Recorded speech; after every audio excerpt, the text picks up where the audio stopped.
but we caught it pretty early. It's only like 10 minutes into the class.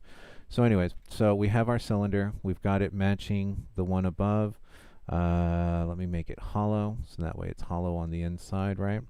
And I think the outer ring was 175. Let's click on the other one. Yep, 175, 120, 200. And those are the same ones there. Now, to get it lined up with the box, remember that what we did was we went into different perspective views. So top down wouldn't help us right now too much. What I'm more interested is looking at it from a left view or a front view. So let me go left view. And the landscape gets in the way. I can use my zoom, the scroll bar on your mouse to zoom in or out when you're in this view. But yeah, definitely the landscape is in the way that way. So the opposite of left would be the right.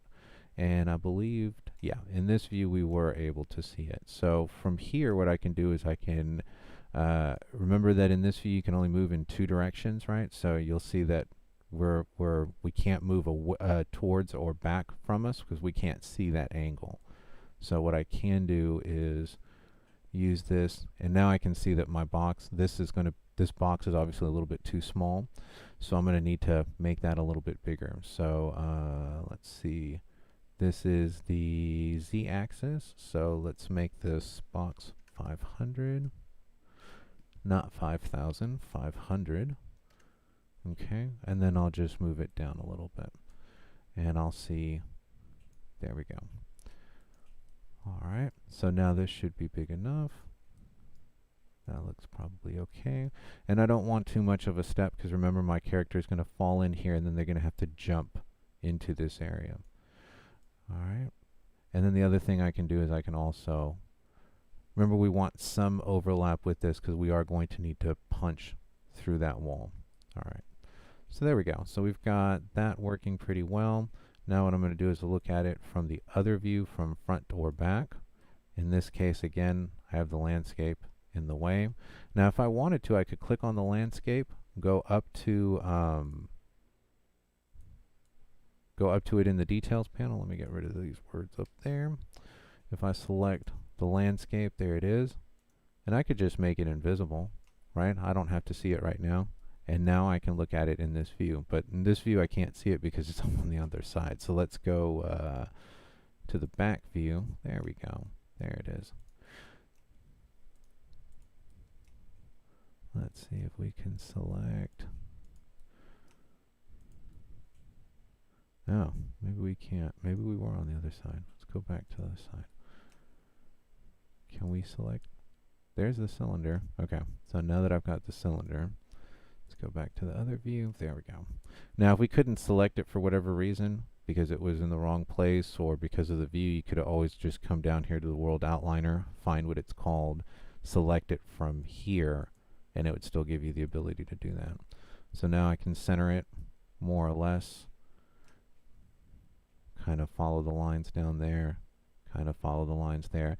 And if you wanted to be really nitpicky, you could sit there and count the number of boxes this way versus the number of boxes that are on the other side and more or less line it up.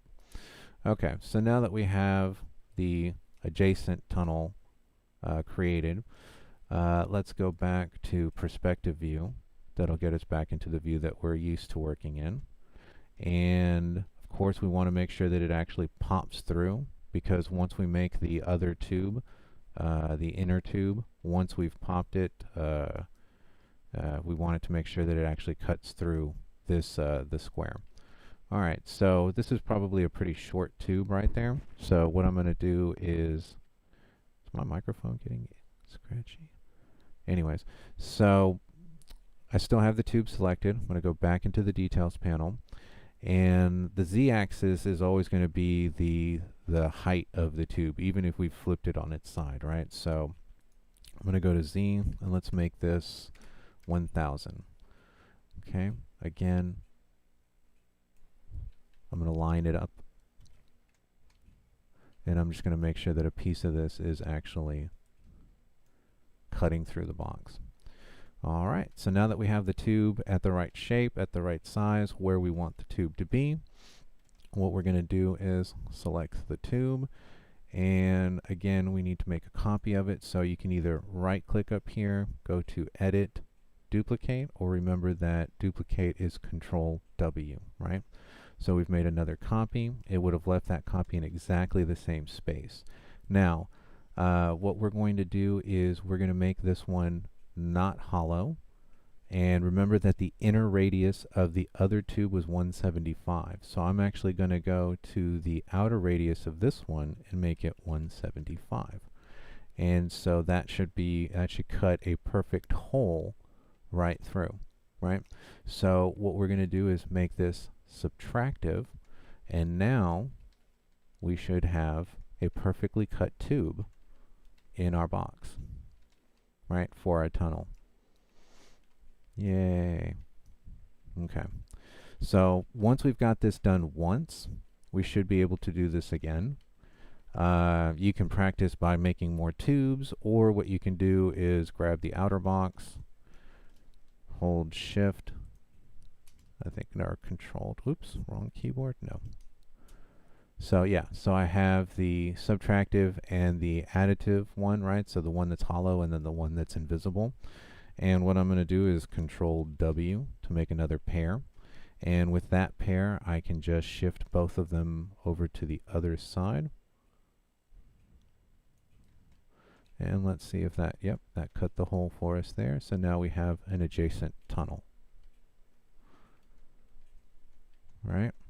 Now, this little technique that I'm using will work with this box because the holes that we cut when this box is already there. If I create another box, like a duplicate, like a adjacent box, I'll have to cut another hole into that other side. So I'll probably need to make a duplicate of this one, recut, you know, make a duplicate, make it subtractive again, and then it'll cut through the other box. Because there is an order to, for example, let me just go ahead and do that real quick. So the dimensions on this box are 500 by 500 by 500, wall thickness 10, and it's hollow. So I'm just going to grab a new box, drop it somewhere close by. We'll say 500 by 500 by 500. We're going to hollow it at 10, right? So I'm just going to bring this in more or less. I'm not going to do all the alignment stuff with this one. I'm just going to show you that, notice the walls there, even though we have a subtractive that's been used. And the reason for that is because think about the window panes, right? If you used a subtractive to cut the hole out for a window, and then you put another geometry in there for the window pane, you want the window pane to show up, right? You don't want the subtractive to also subtract that. Does that make sense? So when you use the subtractive, if you already have your boxes in place, then it would have cut the hole through both this box and that box, the further box. But if you add it later, after you've done the subtractive, you're going to have to recut the hole, right? So in that case, I'm going to go back to the inside box, or the inside cylinder, make a duplicate copy of that one, edit, duplicate, and then I'm going to switch that from an additive back to a subtract. Ooh, and then yeah, you can get into some weird stuff there. So yeah, my advice would be, if you know where your conduits are going to be and you're going to start cutting holes into that, that's when like for example, let's delete that, let's delete this, let's delete that. Let's make sure, yeah, we still got the hole there. So let's cut that one out. Alright, so what I'm going to do this time is grab the box, let's do a Control W for it, bring it out to wherever that box is going to be, do a Control W, bring this out to wherever that box is going to be, and so I'm building the corners of the tunnel system first, right? And then I'm going to put my tube through it. So, and this time I would have to start with a new tube, because this one's subtractive has already been cut out. So what we'll do is cylinder, grab a new cylinder, create the dimensions right. So it needs to be hollow. I had mine at 20. The inner ring was 175. We'll flip it 90 degrees. We'll more or less line it up.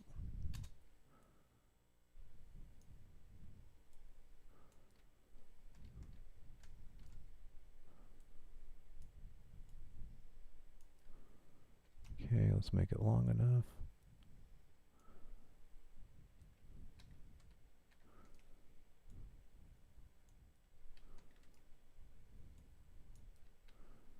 Sure, a piece of it's cutting through this side. Sure, a piece is cutting through that side. Okay, so remember we only have the one cylinder right now. I'm going to select that cylinder, make a copy of it, Control W, remove the hollow from that one so it's solid again. Remember that our outside ring was what? 175, so I'm going to make this one 175, and then I'm going to make it subtractive. So now I have the hole cut on this side of the box, and if I go to the other side, I have the hole cut on that side of the box. Ooh, let's let Migasai in. Okay, so that would be my recommendation for if you're going to create a tunnel system and you're going to use that kind of an idea in your game. This way, you don't run into weird problems with subtractives as we saw just a second ago, right? So create the two things that your tunnel's going to cut through, then connect the tube, then create the inside subtractive, and then cut obviously the subtractive out, and it'll cut it out of both sides. Okay? So that was using our visibility tool to create a hole through a flat surface down. And what we did in that case was we created a tunnel system by using a cylinder, a subtractive inside, which then cut through the other geometry, which was the square, which was also hollowed on the inside. And then we can create an entire tunnel system this way. And then you can have that linked to a different part in your game, or you can have it connected to some other place. So maybe that's the only way to get out, and you have to destroy the objects that are covering the hole, or you have to discover where the passage is for. I mean, you've seen this tons of times in movies, right? Where they have to find like the opening to the air conditioning thing so that they can crawl through it to get out. Boom! Now you can do that. And those tunnels don't have to be cylinder, right? They could be squares, right? Just like an AC system might be a square system. All right, so so that's how to create the tunnel. And I think I still made my landscape is still invisible. I think the force is floating. Yeah, it's weird, huh? So we'll just pop that back in. All right, so cool. So we saw some cool ways that we can do that. Now, the next thing that I want to do is I want to use that same visibility tool, right, to cut the hole, but this time I want to do it for to create a cave system, right? So what I'm going to do is I'm going to, again, go to Modes, go to Landscape, go to Sculpt, select the Visibility tool, set the brush settings to the whatever's appropriate for what you're doing. I would usually do a full fall off, so then that way it's a perfect circle. And I would find somewhere, if you have an area like that, see how that's straight up and down? That's probably a bad place to cut. Now, for something like that, I'd probably go back in and do not a smooth, what is it? They have a way, I forget which one of these tools it is, that actually, there it is, the retop. That might put a couple more, like try to fix the stretching that's happening there. But notice that when I move over here, it's more or less a perfect circle. So that's where I'd probably want to do it, is not on a slope that's 90 degrees up, but on a slope that has a little bit more of like a 45 to 30 degree slant in it, because you'll get more of a perfect hole. So that should be large enough for my character to walk through. I'm looking at the size of the building and what we did over there and the size of the hole here. So yeah, that'd be a pretty big hole. All right, so obviously, once we get to the other side, the problem that we have is that we can't see the landscape from this side, right? So it's not a very convincing cave on this side. It looks very much like a mountainside over here. And this is actually kind of interesting. Let me make my camera go up a little bit faster. Yeah, look at that. I actually have it to where I've set up sort of like an area that they probably couldn't get to unless they go through the cave, right? So let me, let's do something interesting with this. Let's go over here and I'll cut another hole on this side, and that'll be the exit of the cave, and the cave will actually be going through this little raised plateau area that we've set up, right?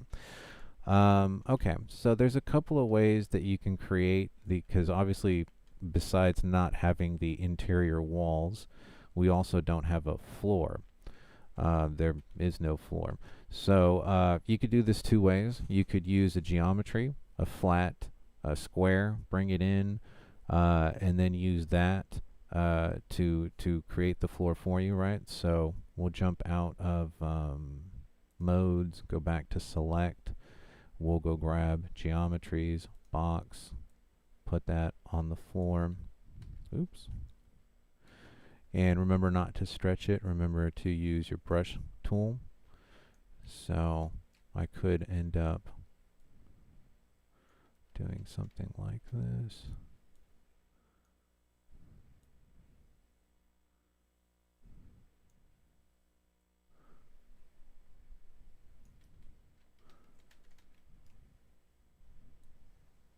Sir?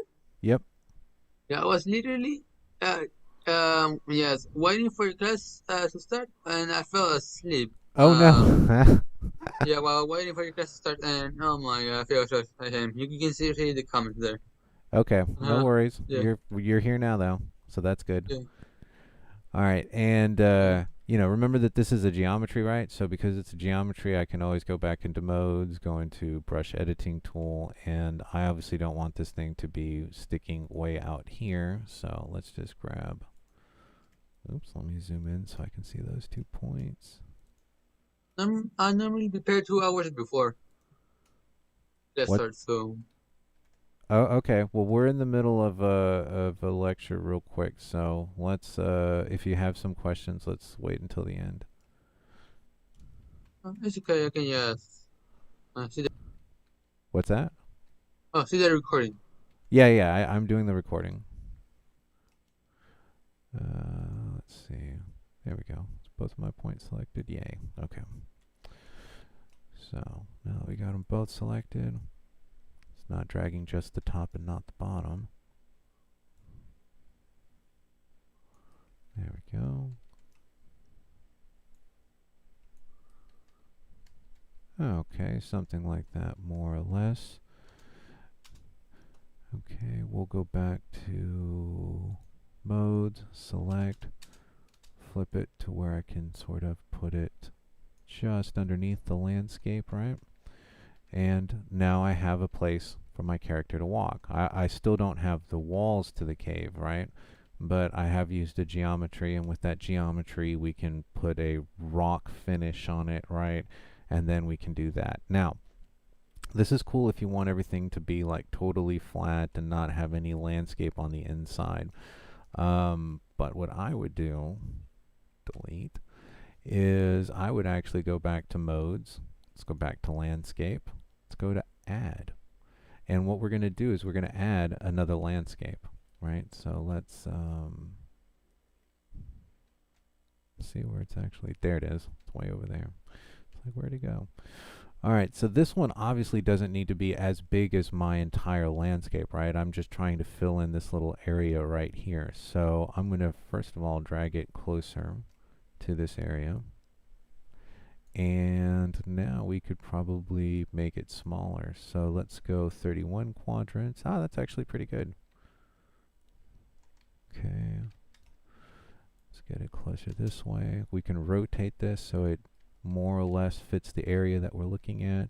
And obviously we don't want this to go over where we have that. And remember that we can now use the, oops, I guess we have to add it first before we can delete stuff. Yeah, so it's covering that hole, it's covering this hole for the entrance to the mountain. We have a little bit of overlap sure, but that's fine. We're going to go ahead and say create. And remember that it's a new landscape, so we'll have to add the landscape material to this, so then that way we can paint it. But before I do that, I'm going to go to manage, and I'm going to actually cut some of these boxes off. So let's go to delete.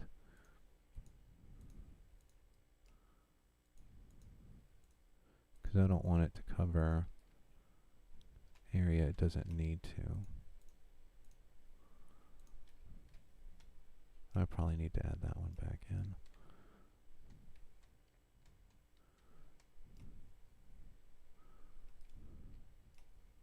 Let's go add.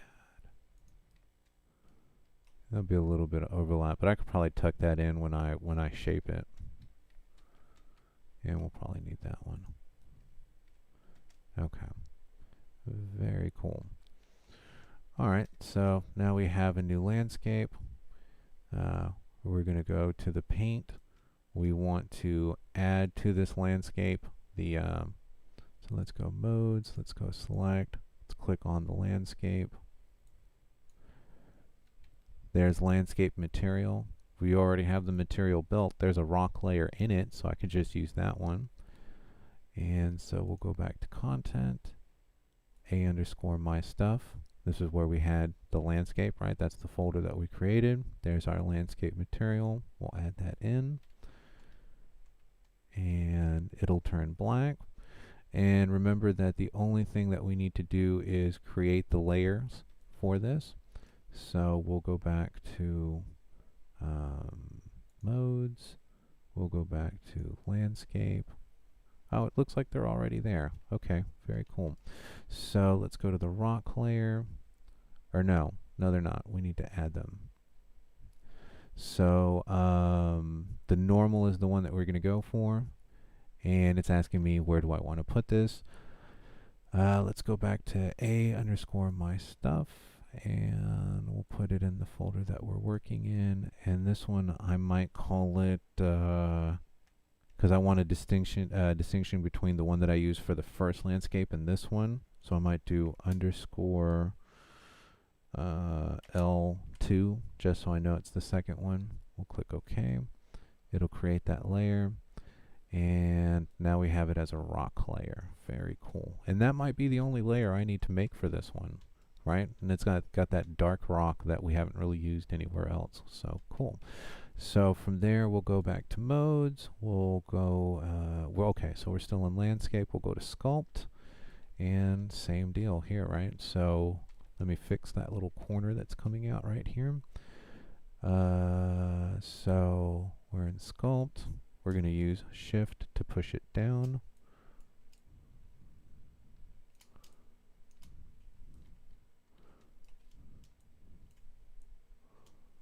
Oops. There we go. So it's not coming through. And the same thing here. See how we've got that nice solid line? Maybe we'll go through. And I'm using the shift to push it down into the other landscape. So now I've got something that doesn't look like a solid line. And remember, think about how high your character can jump and make sure that there are places where the character would be able to get up on that if they needed to. Okay, that works out pretty well. All right. Now, at this point, what we could do is we could sculpt the back side of the cave by just using the sculpt tool. So now we have that. Now there's another way that I sort of like to do. I use static meshes. So what I'll do real quick, let's go back down here. I'm going to switch from the sculpting back to select. I'm going to go back to my content folder and I'm just going to type in rock and we're going to filter out static meshes. Now, we do have quite a bit of rocks that we have down here that we've imported from packs. Mine may be different from what you have. So I'm going to go look for a rock, and let's see if I can drop that on the floor. And where did it put it?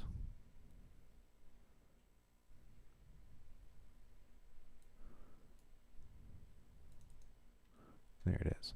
If you can't find what you dropped, always go to your world outliner. Obviously it came in with the word rock because that's what I filtered through. So I double clicked on rock and that showed me exactly where it was. So the mouth of the cave is not very convincing, and even here we wouldn't be able to like really sculpt up using using the landscape there, because we really need that to be the floor. So what I'm going to do is I'm actually going to use rocks to create the barriers that I need to sort of dress this up a little bit better. Now obviously that rock is quite small, so let me make this area bigger so we can see. So we're going to grab the rock. Okay, filter again, rock. I think it's that one. There it is. Okay. So spacebar, and let's make this rock big. And remember, because it is a rock, you may be able to stretch out the material. That is a really weird looking rock. Could always grab a different material and put that on there instead of the one that's there, which is fine. Anyways, let's rotate that around.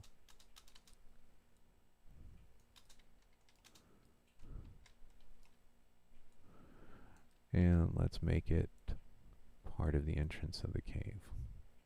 Now the whole idea here obviously is to try to cover up areas where you would see the edge of the landscape, right? So then that way you don't actually see any of that cutting through, like there. See how that's cutting through? So maybe we'll rotate that a little bit this way. Okay, there we go. That material is really bothering me. So because I don't like it, I still have the rock selected. I'm going to go into its details panel. There's static mesh. This is the rock. This is the material that's on there. It's kind of like, I guess it's got like a shiny, glossy finish to the outside of it. I'm going to click on see where it's at. And let's see if we can go just into its, let me just type in rock. And I'm going to go back to content. So I'm back at the root directory. I have all the different rocks materials, and I'm just going to go for materials.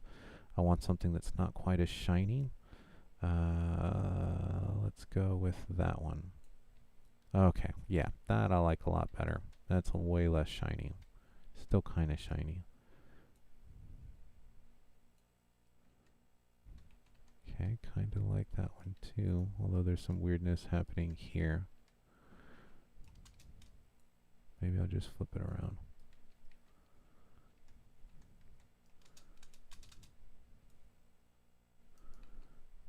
Okay, and remember that it just needs to be big enough for the character to get in, as far as the mouth of the cave, and obvious that it is a cave.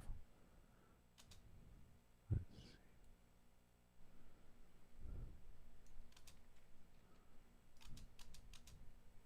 Let's make this rock a little bit thicker.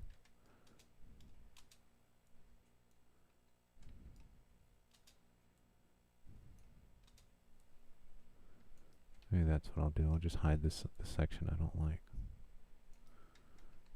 Okay, very cool. So there's one rock. We'll do Control W, make a copy of it, bring it over to the other side. Obviously that looks too similar, so let's rotate that around.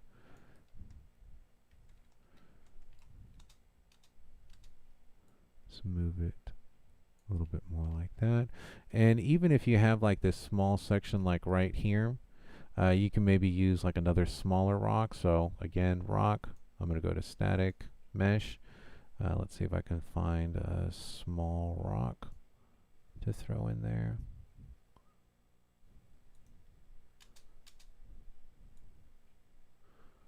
Okay. Now you could be okay with, now the other thing too is I could obviously go back into the landscape and maybe cut that a little bit more, right? So I'll click on this landscape, go to modes, go to landscape, go to sculpt, go to invisibility tool, boom. Okay. So again, jump out of modes, go back to this rock. Now, maybe I like the fact that that rock is a different color. Maybe I want it to look more like the other rocks.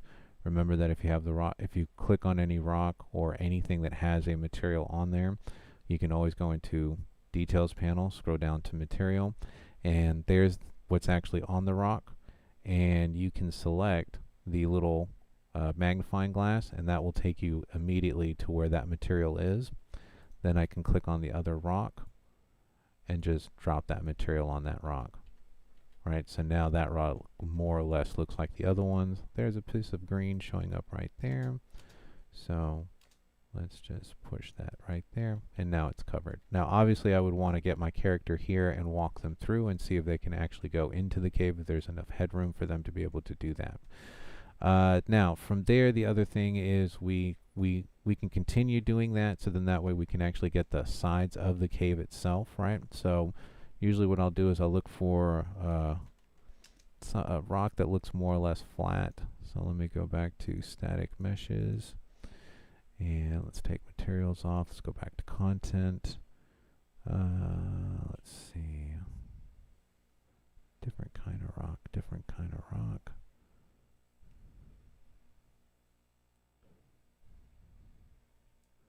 Save that one. Okay, so this one actually is one that comes in that's meant to be low poly. That's why it's only got stuff on one side.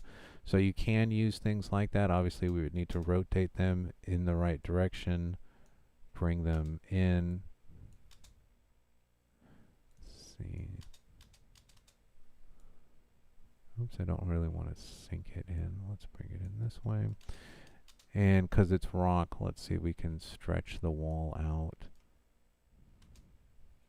And I mean rock because of the material that it's got on there. It doesn't matter if you stretch it a little bit.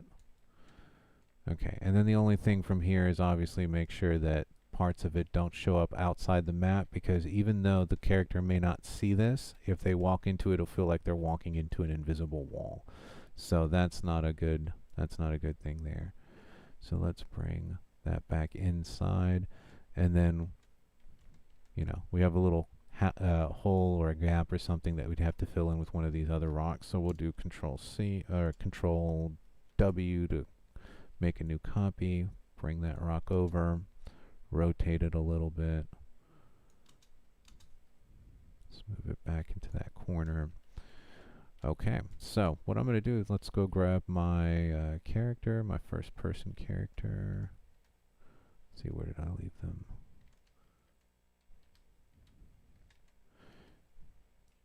Oh, there they are. So I'm going to bring them close to the entrance to the cave.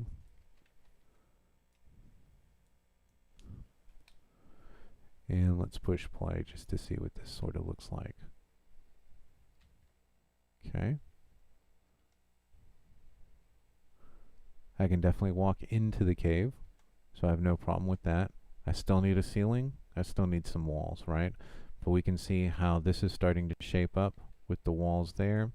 And what I also want to make sure, that does look a little bit stretched, but it's fine because you might be using a torch. It's underground, so you may not have perfect lighting in here. But that actually gave us a pretty big wall that took us well outside where we need to be. Okay, so to keep doing this, let's see, where's the entrance to my cave again? There we go. There's a rock. Control W to make a copy. Drag that rock out. Rotate it into place. Control W. Another copy. Whoops. Okay, maybe this time we'll flip it just so that the rock face looks a little bit different. Okay, keep going. And then the other thing I also want to do is obviously follow the I want the tunnel system to go that way, right? So we've blocked off it going this direction. Let's grab another one of these. Control W.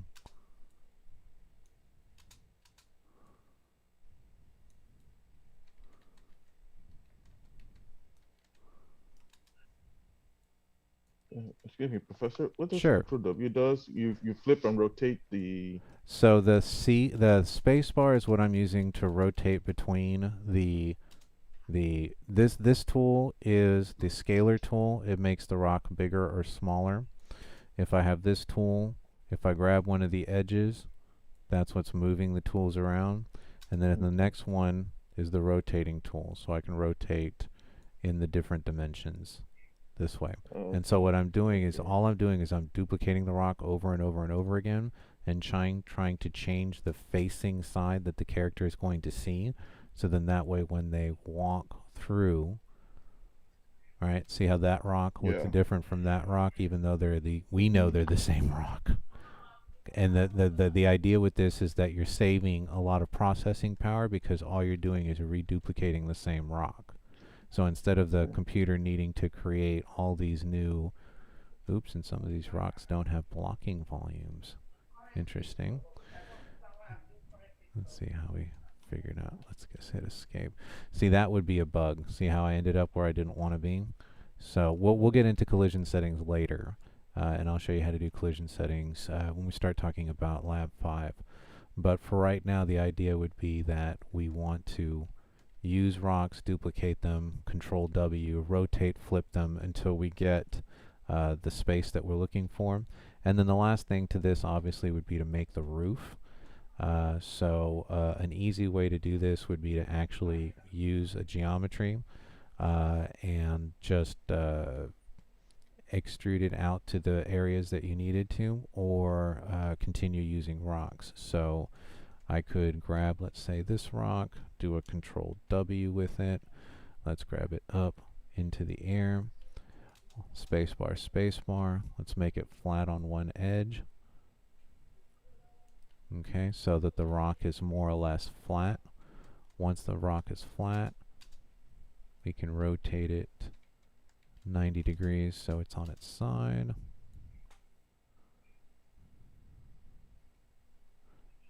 Come on, rock. Can't tell what direction I'm spinning it in. Now, if that happens, you can always go back to here. Like a 40-degree angle. Yeah, you could come here to rotation and go 0, tab, 0, tab, 0. And now the rock is back at its original. And then from here, we can pick the axis, which I think is this one, and go flat. There we go. So once I got it flat, put it into position.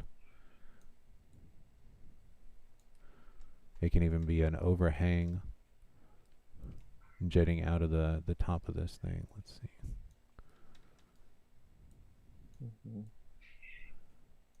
Okay, so now when my character walks through, I might make that a little bit thicker, but there's a roof to the cave. Now from here, you'd be filling in holes.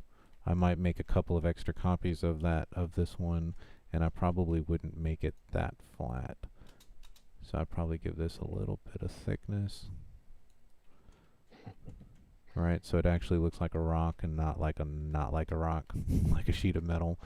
And then from there, we can do the same thing. We can copy and paste this guy, right? So Control W, another copy, drag that out here. Control W, drag that one, let's say this way. Maybe here we'll rotate that thing down a little bit so it looks like the cave comes down. So there's all sorts of ways that you can decorate the walls and the inside of the cave. But the main thing here was using the visibility tool to cut through your landscape on a vertical, right?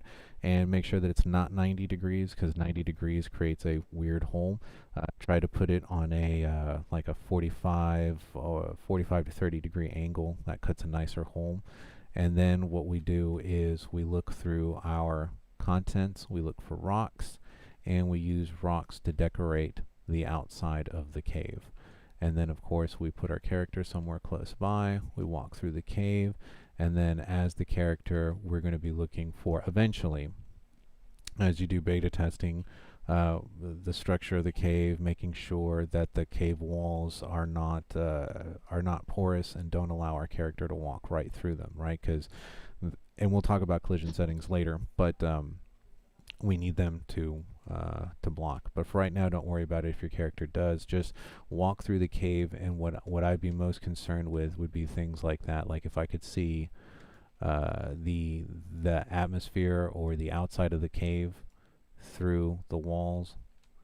That's what I would be looking for. And then also to make sure that my character doesn't get stuck anywhere. So we push play and walk through and make sure that the ceilings are obviously high enough, and that as my character walks through, I'm not seeing any. See, like right there, there's a hole. Maybe at the entrance of the cave that might not be bad. Maybe that's aesthetically, and then it could be a cave that isn't fully formed. Maybe there are canopies where you can look up and there are holes. Let's see, like here, I think that's where we got pulled out. So that there's a rock there that doesn't block us. And then just make sure that they can get to wherever the exit of the cave is. Okay, cool. So that's caves. So we've seen now the visibility tool to cut holes, to make tunnels. We've seen how we can make tunnels. We've seen how we can connect tunnels to other tunnels, to different blocks in the tunneling system, and how to do that properly. So then that way, when you make those subtractives, it cuts through both pieces. Then we have cut another hole here for a cave system. We've used rocks, static mesh rocks, to decorate the outside of the cave, so then that way we don't notice the hole in the landscape. It could just be, in my case, I was trying to make something where they'd come out to a separate section. It could just be a treasure cave where they go in and that's where they find extra ammo, extra weapons, extra armor, or whatever it is you're going to do with your game, right? But now you can create an interior... Or health pack. Health packs, yeah, all sorts of stuff. A different way to be able to get, a different environment, which would be a cave system. All right, cool. So from here, the last system that we're going to do is going to be the underwater system, and the thing that we're going to use with this is the post-processing volume. So what I'm going to do, and we've already sort of got like a valley that we've carved out here. And here's the thing, is the idea of this is obviously that this will be a playable area, right? So if you just want to like throw like an ocean surface, water surface somewhere where you don't intend your characters to actually go into there, you don't have to worry about a post-processing volume. But the idea here is what a post-processing volume does is it allows you to change certain attributes when your character walks into that environment. So let's say you're walking into a warehouse, and in the warehouse there's a bunch of red lights, right? Because you've dropped red, and we'll talk about lights in a minute, but you've dropped a bunch of red lights. Well, those red lights will create lighting inside the area, and it'll sort of make it red, but you can throw into that an additional post-processing volume. When your character walks in, it feels like the whole area is flooded with red, right?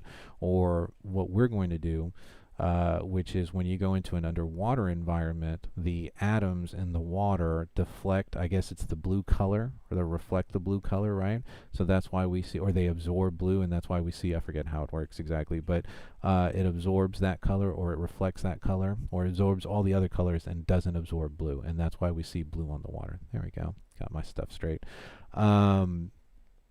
And so when you're underwater, everybody that's experienced going swimming, right, when you open your eyes underwater, or if you've got goggles on, you look out into the pool and the water color is no longer like that white light that we see when the sun is up at like noon. We're seeing a blue tint to the light as it passes through the water.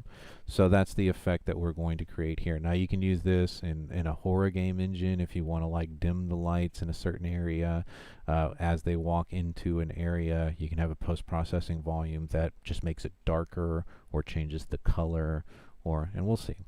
Okay, so to create the underwater environment, first we obviously have to have a depression or an area that that this is going to sit into. Preferably, you don't want this to be too ridged because you may end up, you want your character not to get stuck into any of these places. Like right there, this hole would be too deep for the character to be able to get out. And since this is going to be a playable area, you want to make sure that that's not going to be a problem.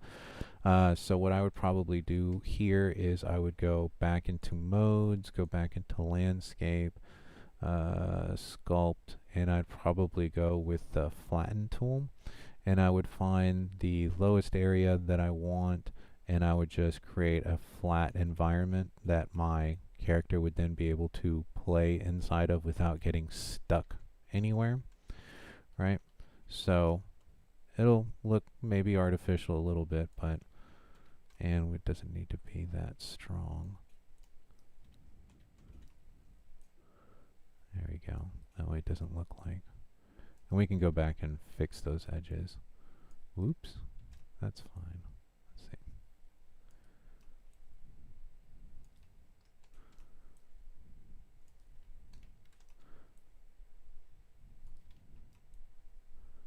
Uh-oh. There we go. Remember that the flatten always picks up from where you start flattening from.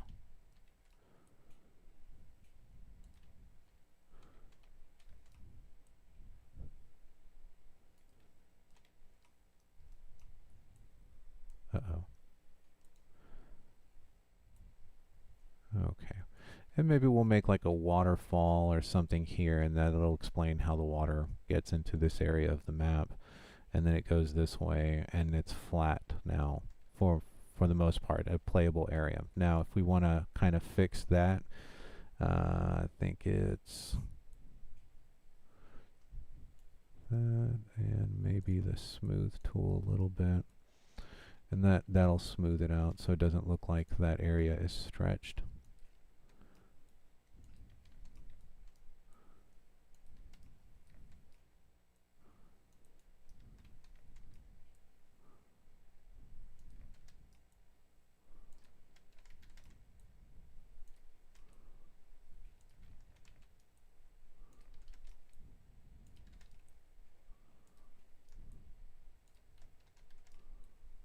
Stuff is time consuming, especially if you want it to make it look right.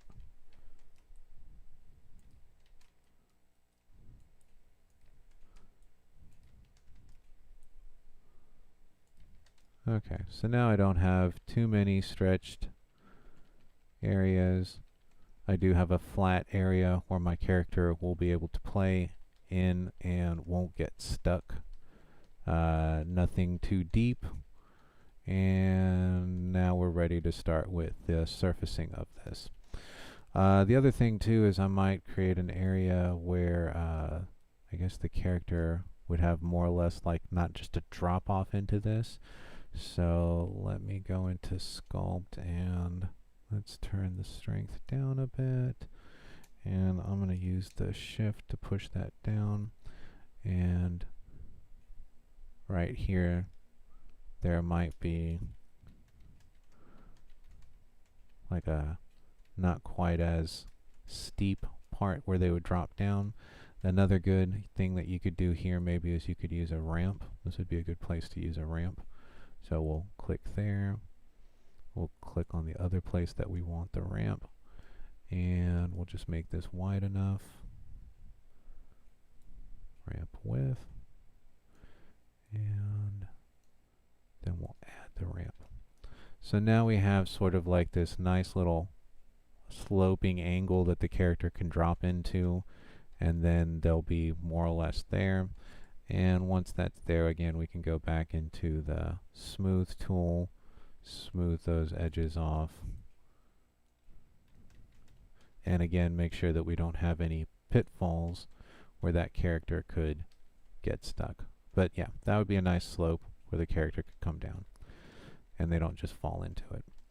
And then you could have a different area back here where there would be another ramp where the character might be able to use that to go up. A lot of the times what I've done is I like taking one of these tubes and running it all the way out here into the ocean area, and then having the tube filled with water until it gets to a certain point, and extend out my my post-processing volume for that. Okay, so now let's go ahead and create the water surface. So to do that, we're going to, again, jump out of modes, go to select, so that we're in the select tool. I'm going to grab a box, a geometry box. I'm going to place that on the surface, and I'm going to go into its details panel, and we're going to start stretching this guy out. Okay. Now, what I would suggest here is see how this area bends going in this direction. I made that really big, didn't I? Okay, let's bring that back a little bit. Starts about right there. And what we're going to do is we're actually going to extrude certain parts. So what I want to do is I don't want to actually build it all the way out to the edge.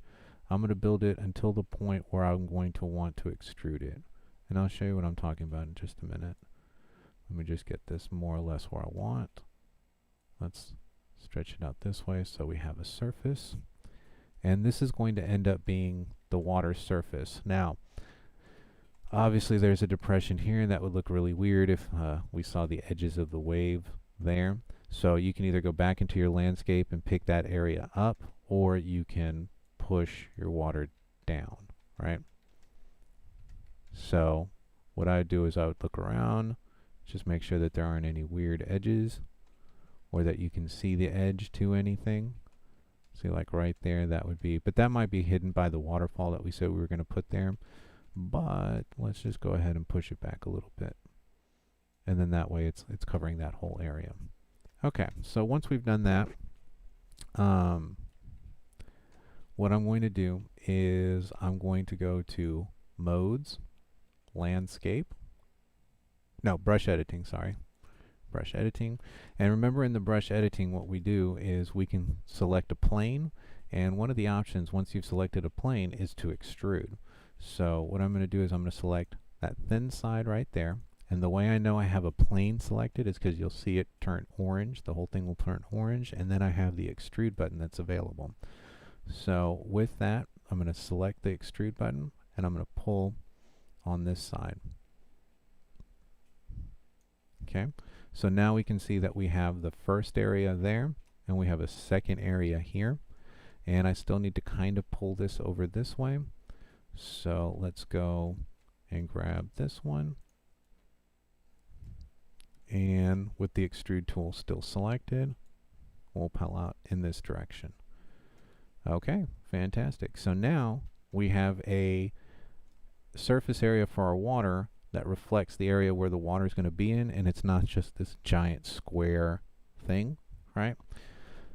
We do have some control over it. Now from here too, because we are still in brush edit mode, we can even take this a step further and go, wow, that's a lot of area right there that we really don't need.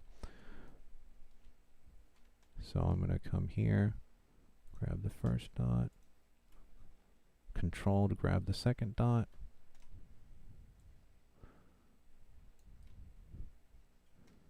and reshape the area where the water is going to be. Same thing here.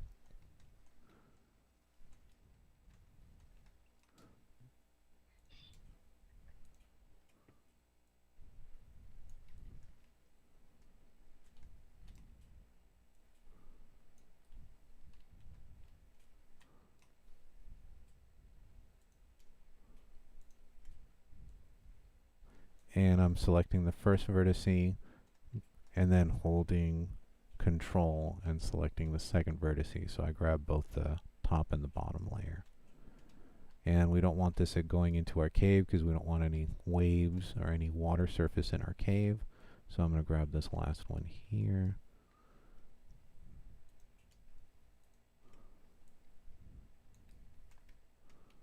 Zoom back out.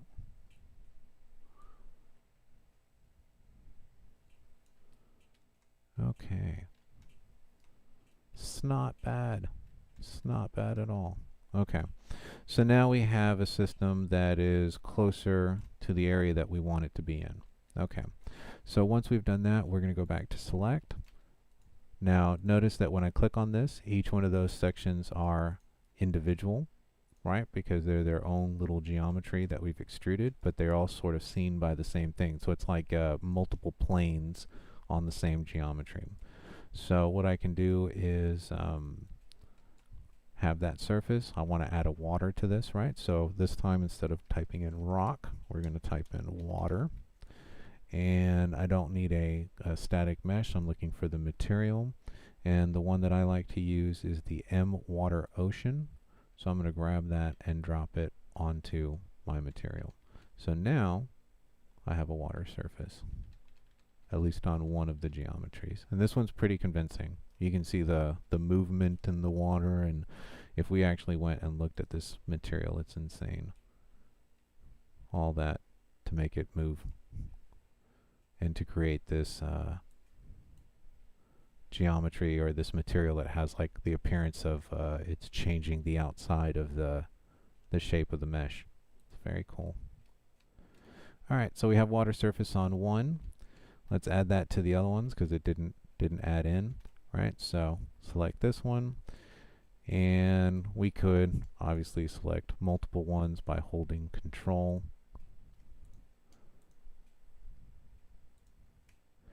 And then grabbing and dropping that on those. And then that last one was being a pain to select, but there it is. Okay, so now we have water surface, right?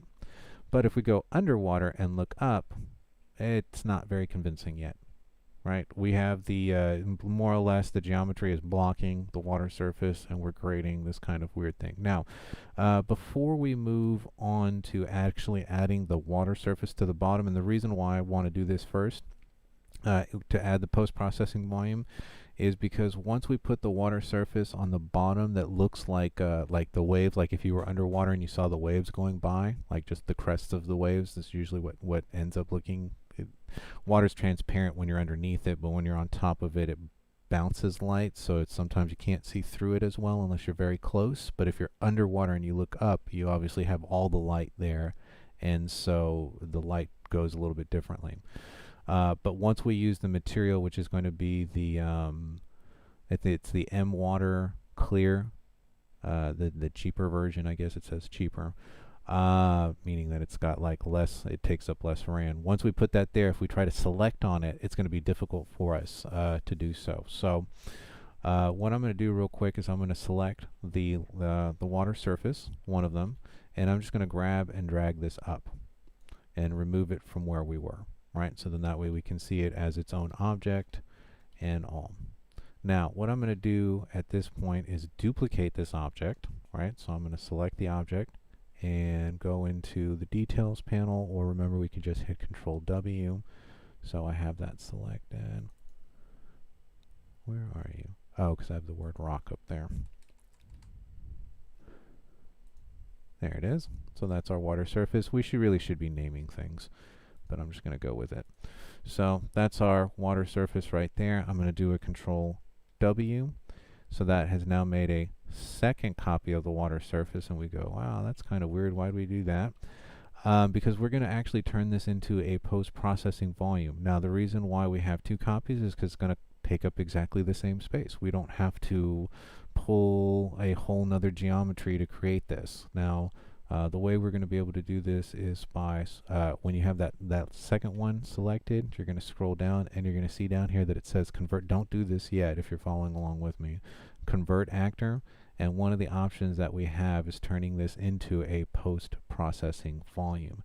Now right now it's too thin. We don't want to do this yet, because once we turn it into a post-processing volume, we can't select the surfaces to extrude, because the post-processing volume, it's just the material that's on there is invisible and we can't click on it. So it's better to leave it as it is right now with a surface that we can select the surface, so then that way we can extrude, then turning it into a post-processing volume before we do that, right?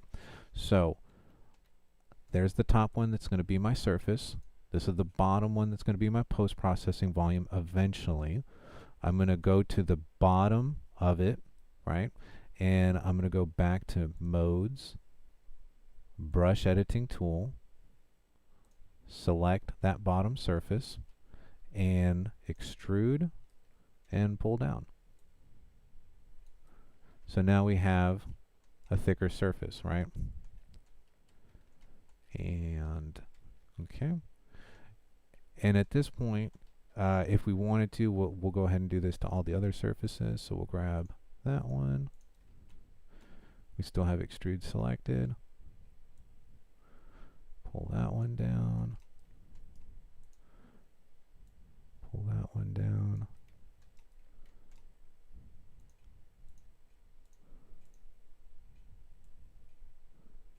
Pull that one down. For some reason, it pulled one of those vertices and not the other one. But anyways, this should be deep enough. The volume should be deep enough that when I place this back in, I should be completely covering the area that I was in. So let me jump out of extrude now so I can go back into select. I'm just going to grab this and drag it down, and I'm just going to check to make sure that it actually is, you know, that the landscape is always within the inside of this box, which it should be, and that it's deep enough. Okay, so there's an issue there. So it looks like one vertex didn't get pulled for whatever reason. So we'll go back to brush editing, we'll grab that vertex, we'll drop it down. Okay. And it looks like that one did the same thing. Okay, so I'm going to go through and I'm going to make sure that I can't see any of that geometry. Fantastic. All right, so again, jump out of that. We're going to grab one surface so that we have that one selected. And now we're going to scroll down to the bottom. And now we're going to turn this into a post-processing volume. All right, so basically it becomes an invisible box. And that's why I wanted to make sure that we had the shaping of it and everything perfect before we actually turned it into a post-processing volume. Now, it's a post-processing volume. You'll see that the details panel has now switched. You have a whole bunch of different options here. You'll see that you have things like lens, which makes us think of a camera, and we see things like depth of field. So for anybody that's ever done photography, depth of field is the area that's going to be in focus in your shot, right? So the area from the lens to what's in focus, and then from the last thing that's in focus to where it starts getting blurry on the back end, right? So there's a depth of field that's in focus. If we click on that, we'll see different options. The first one that we're going to mess with is actually going to be here in color grading. And again, if you've done photography or you've done film, you'll notice a lot of these things: shadows, highlights. If you've done Photoshop, They look bold, and the main picture to be bold, but the background will be blurry. Correct. Yeah, there's different. There are blurs that are actually down here that we'll get into, but I'm actually going to show you a way to make this look underwater. So we're going to go to white balance, and a white balance basically is teaching the camera what white is. So usually you put a piece of paper in front of the camera that's white, like a white piece of typing paper, and then you try to make the screen look like the color that you're seeing in front of you, right? So then that way you're training the camera to what white is. So right now they have this at 65,000, so they're using color temperature. So now you can see that as I move the color temperature around, if I'm inside the post-processing volume, the color now has changed, right? So there's color temperature. Their color temperature is a little bit weird because usually when you go into the higher color temperature, you get more blues and purples, and when you go into the lower ones, you would get more reds. So that's temperature. This is tint. Tint is talking about the amount of blackness versus the amount of white that's in it, right? So you can see that it washes completely out. And again, we're changing the way the darker colors here would be dealing with light. So we move out of the post-processing volume and colors are normal. We move into the post-processing volume and now it feels like we are, you know, some of that blue light is being reflected like we would if we were in water. All right, so the last bit of this, and we'll get back to the post-processing volume. I just want to get the water surface from way up there because that looks weird. So again, I'm going to select the top one, the one that's got our ocean water still on it. And before we actually move it down, so I'm not in the post-processing volume so I can see what I'm doing, I'm going to select the bottom surface. And because it's selected and it's independent, I should be able to put its own material on there. And I'm going to go to content, type in water, and I'm going to look for the one that's called M Water Clean Cheaper. And I'm going to place that on there. And once that pops in, what we're going to do is we're going to see like a transparent top that sort of looks like it has the bottoms of the wave on it. And if I go to the one above, we have what we would expect to see if we were on the surface of the water, right? So surface water, bottom of the water, right? So let's go ahead and add that to the other ones. So I'm going to select this one, drop it on there, drop it on there. Oops, I almost grabbed the wrong one.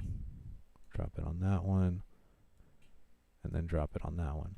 Now, if I try to select those, see how I can't select the object? It's actually selecting the sun, the sky sphere. I have to actually go to the surface because that material is not transparent. So my mouse actually is allowed to click on it, and I'm going to push this back down.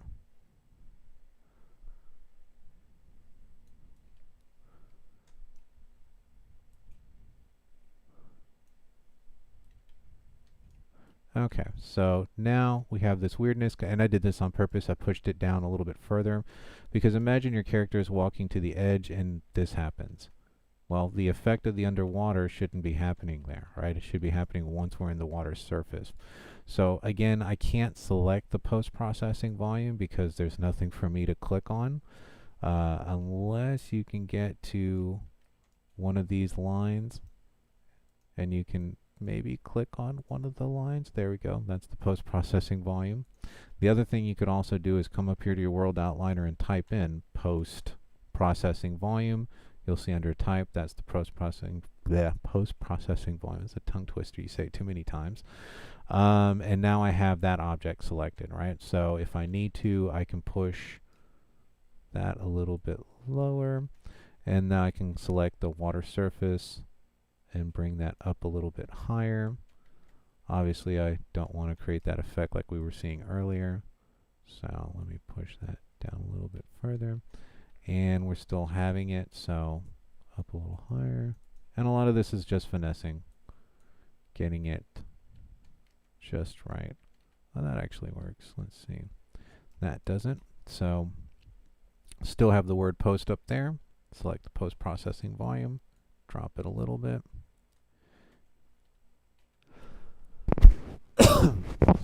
Sorry, let me drink some coffee.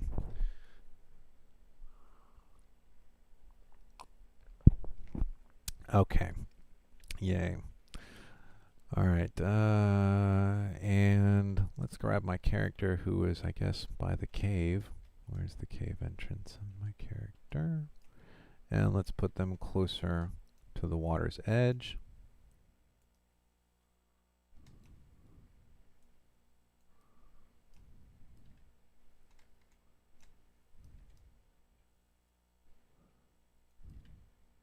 That might be a problem right there.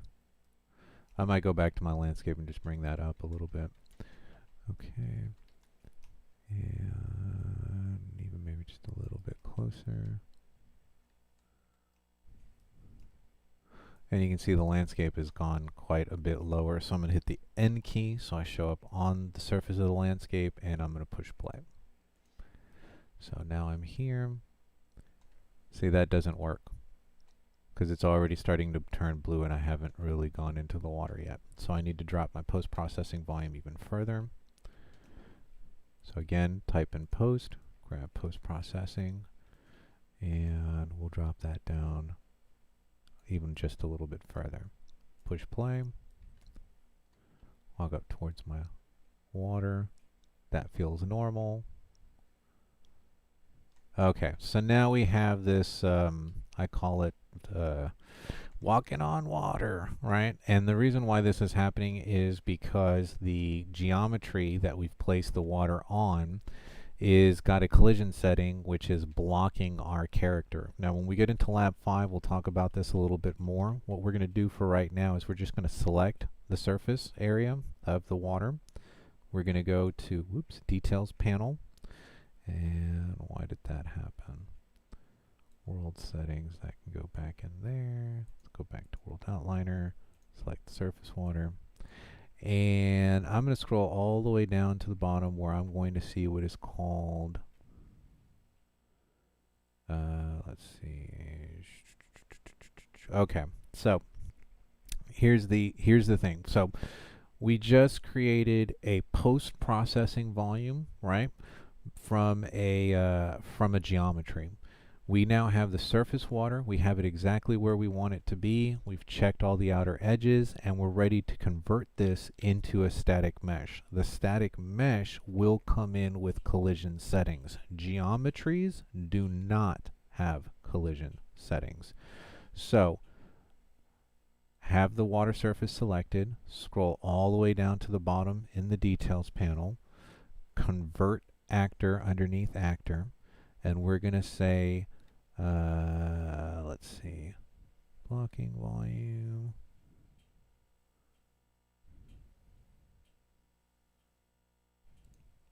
Oh no, this is going to be here underneath brush settings, sorry.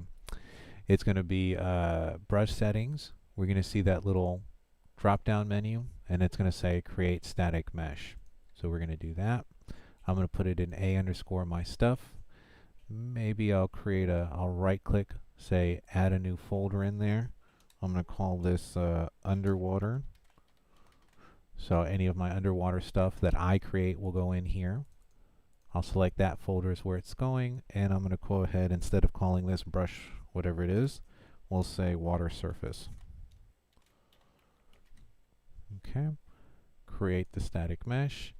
Now that it's a static mesh, I can select it, and I'm going to scroll all the way down to the bottom, and we'll see that it does have collision settings. Right now, those collision settings are set to default. If we click on default and go to custom, right now, our character is considered the pawn, and we're going to say ignore the pawn, right? And that should get us there. So now let's go save and push play. And now I should not be walking on water. Yay, I am now under the water surface. And unlike before where we were walking on water, we are no longer walking on water. Yeah, not a supernatural. Isn't that cool? Yeah. So now you can have like an underwater element. You can set up because eventually we're gonna be using, so that same post-processing volume could be used as a trigger zone. So that trigger zone, when you come into contact with the post-processing volume, your character has 1 minute to be underwater before they die, right? Because they didn't get to any air. So that's an element that you could throw. You could If you're throw out of stamina and you're running low on health, that's an issue. Right, and you can figure out how the mechanics work. But now we have a level that has a flat surface at the bottom. We're not going to do swimming because that's a whole nother animation thing, and we're not there yet. But you can imagine that, you know, your character is got lead boots or something, and they're just able to walk on the surface of the Unless it's water. genetically enhanced. Sure, why not? Or you can have those. Did anybody watch that thing on National Geographic for those people that live in, I think it's India, somewhere in the Indian Ocean, and they actually they walk on. They can hold their breath for like 20 plus minutes, and they just walk underwater with like a spear and go fishing. It's some crazy stuff. Like they've actually like popped their eardrums from the time that they were little kids. That's part of their tradition or whatever. And these people are basically like underwater people. It's the weirdest thing, but it does look like they're walking underwater. Look up National Geographic's people walking on the water, or people walking underwater. I might check. I might check it on Disney Plus. I don't know if it's there. For sure in YouTube, you'll just find the little cutout where it's talking about it. Yay, okay. Ball. So, we now have created an underwater environment using a post-processing volume that allows us to create the effect of an underwater environment. We can take this multitudes of steps further. Let's go back to our post-processing volume now that we've created the underwater environment, and it looks more or less real, right? So post-processing, the only thing that we did so far was we had actually gone into color and changed temperature and tint. So from here, let's actually go to lens, and let's go to image effect, vignette. Okay, so what a vignette is, for anybody that's into old film, the way film, you know, the lights that they used to use was actually a candle, and they would put a candle inside behind the film, and then they would run the film with the candle behind it, and then there would be like a big pan that was put behind the candle to kind of focus the light, sort of like what a flashlight does, where it puts the reflective surface just underneath the bulb, so then it projects it forward. It helps the light bounce out. And so what this would create would be like a darker outer edge to the square edge of the film, where the circle would be for the pan. And that's sort of what a vignette is. When I look now, you can sort of see that the edges are a little bit darker, and the middle is a little bit brighter. If I do this, you can see the vignette actually going in. And underwater, this is a great little effect, because you know, the straighter you look out, the more you pick up as light. You can also add grain jitter. So not here so much. What grain jitter is going to do is it's sort of going to break up, and then you can actually put the intensity to the grain, and this actually makes it start looking like a TV monitor. Right? Like the fuzz that you would see on a TV monitor. So this is great if your video game is taking place on Mars or something, and your character is a robot and you want them to look at the world this way, with that little bit of graininess in there. You can just create a post-processing volume across the entire level with a grain, and whatever color you want. Let's see what else. Let's see what else I could throw in here. The other thing too, where is the lens flare? That's what I'm looking for. So when I look at the sun, see how now I'm getting those like little dots, whereas before I wasn't with the lens flare. So that's a nice other little thing that you can throw into your post-processing volume while you're here. You can increase the amount of the flare, decrease the amount of the flare. You can change the tint on the flare, so it comes in as a slightly different color than the water.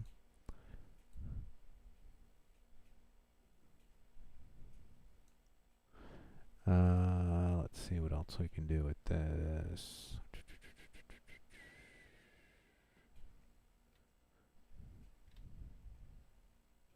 There's the motion blur.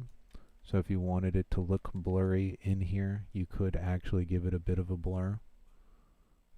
Right? Because underwater our eyes aren't focused, right? So you could add a blur. And you can have fun with this. I mean, you could just go through and just start turning things on and then seeing what happens, right? I don't think we have ray tracing turned on for this project, but there would be ways that you can mess with the ray tracing there. And a lot of this is just going through, but exposure, that's another good one. Exposure is the amount of light that's actually getting through. So maybe we turn on the exposure and we make it, ooh, that's a little too dark. You can make it ultra bright. So maybe you're on a planet surface, and when you guys go outside because you've been inside the cave for too long, you could make the post-processing volume outside the cave brighter and then bring the exposure down over time so it looks like your eyes are adjusting. But cool. All right, so now we have this really cool kind of we have that moment there where we're not seeing it. So we could just, readjust the height of our post-processing volume. But once we're underwater, we've got this cool underwater effect. And then from here, a lot of this is just decorating the underground.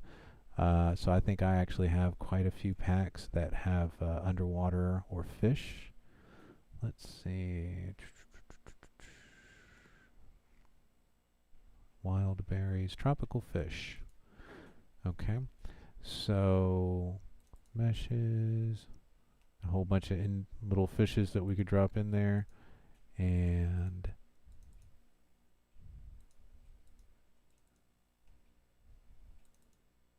yep, those are just individual fish. So I think I had another one that did it where ocean floor. That's it. So this one actually had particle systems, and the particle systems would be things like bubbles.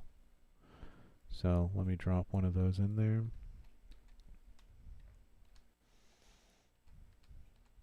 Again, if you don't have a lot of RAM, this is not a good idea. Let's make those bubble systems a little bit bigger. Once it's finished with the compiling, we should see this as bubbles.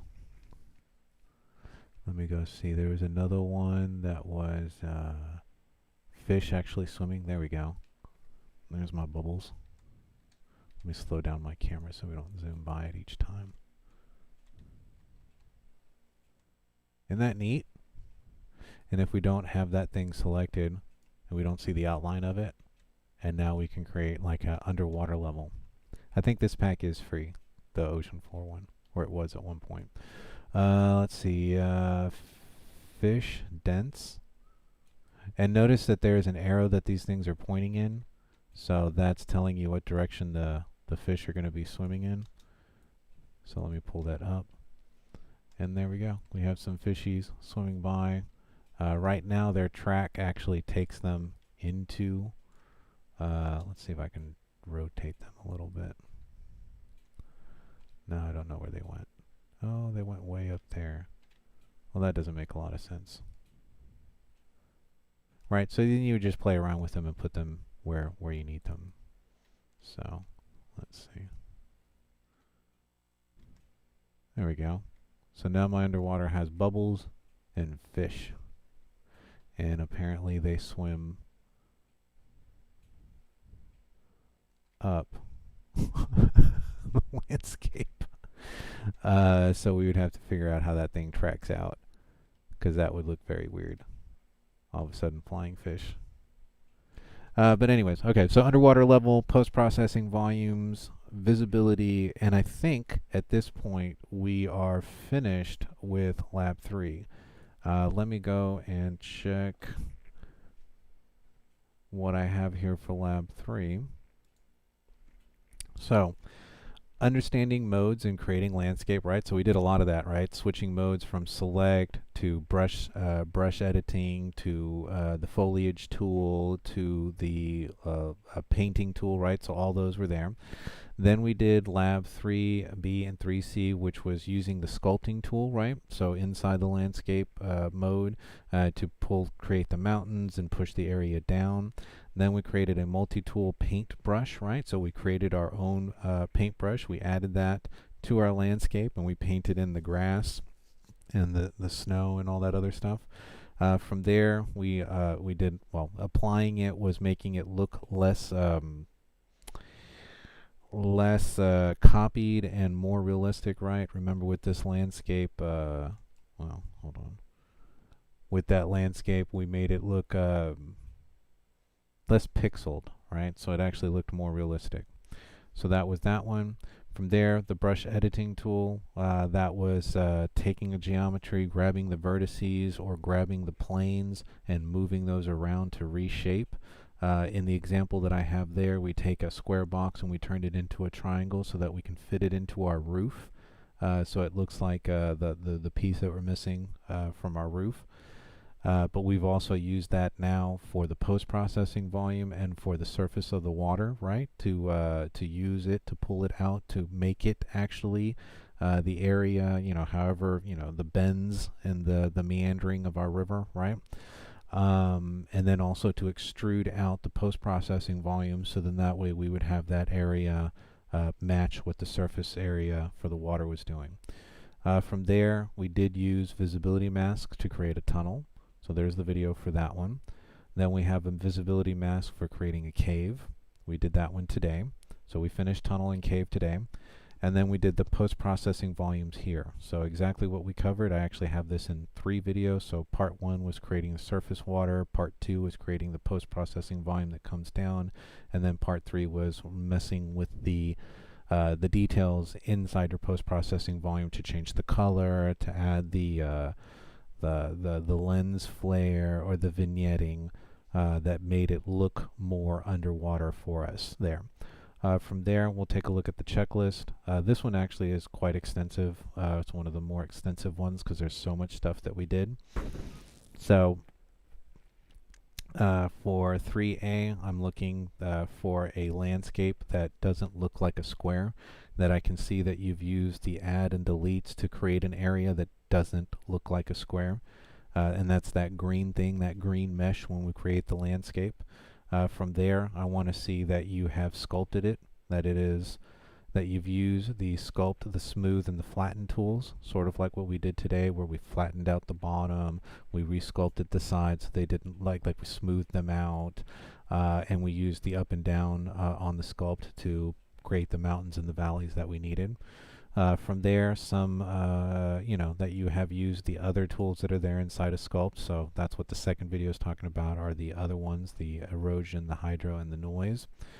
So some of that somewhere on your landscape, and I'll see that as you're walking by. But you can point it out as you're walking through. From there, show me the blueprint for the brush, right? So the multi-layered brush tool, right? You're going to open up the material, sort of like what I did earlier, where I let's switch back, where I double-clicked on the material, opened it up, and then zoomed out. And so you would show me something like this, and you go, there's the the landscape control. There's each one of the textures. There's the materials up here, and then the textures down there, and then everything's there. And you'd close that, and then you'd show me how that is on your landscape, right? I'd be able to see the different layers, the rock, the grass, and the sand. So from there, we have the multi-layer brush in the landscape. So that was how to apply it. So if I look at this and there's some good blending in the mode and it doesn't look like it was all pixelated like before, I'll know that you completed that. From there, using the brush editing mode, so that you would have to take me back over to, let's speed this up a little bit. You have to take me back over to the house, and you would click on that object to show me that you took a geometry that was a square and then used the brush editing tool to turn it into a triangle. From there, the foliage tool, you would show me your little forest. So this is the forest that we used, that we created using the foliage tool, right? So we have rocks and trees and a whole bunch of other stuff that's in there. And foliage tool 2 was the forest area, so 2 videos covering that. And then the visibility tool would be video 3A or 3I. So there you would take me back over here. You would show me the tunnel that you created that got cut through your landscape, right? So I can see the landscape here.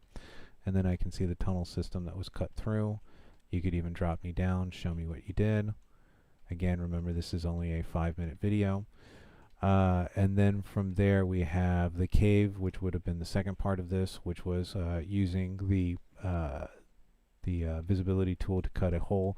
Now I've had some people try to cheat their way through this. As far as creating the cave, they'll just throw a bunch of rocks and then make it look like the thing was there, but they didn't actually cut a hole. I'll know the difference. Trust me, I'll know the difference. So just make sure you do actually cut a hole and create a proper cave with the hole cut through the landscape. From there, the post-processing volume, so you'll zoom me over to where your water is. What I do here is probably put this on fast, start on one end of the water, zoom me over so that I can sort of see like the edges and that everything looks kosher, right? That there's no edges that were snapped off or places where we can see the edge of the water. From there, you'll dip me into the water. That way I'll see the post-processing volume, and you'll sort of do the same thing. You'll run back through it, this time underwater.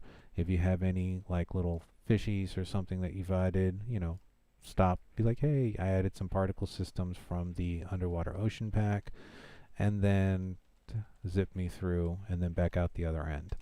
And then at that point, those are that's it for lab 3. We have, yay, officially made it through landscaping and creating environments. What we're going to do now is I actually need to take a 2-minute break. I'm going to run to the bathroom. I'll be right back.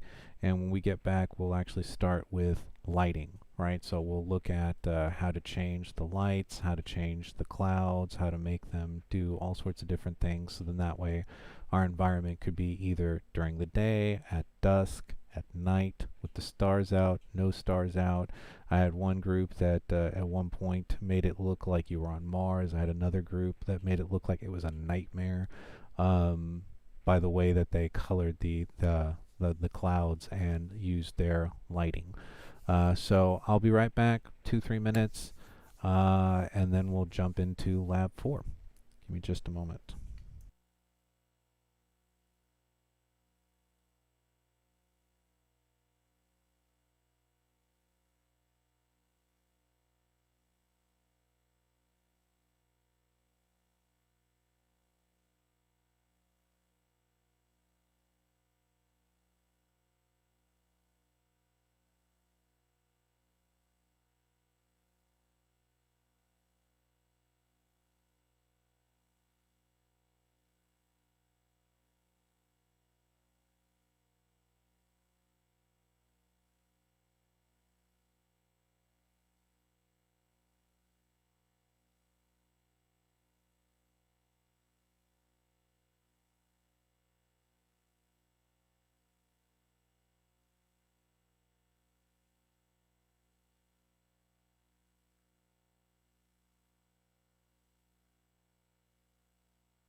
Okay.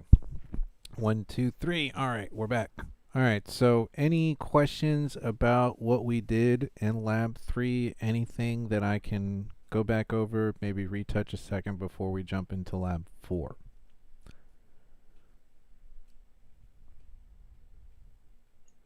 Yeah, I was wondering if you could go over the how you did how you remove the collisions.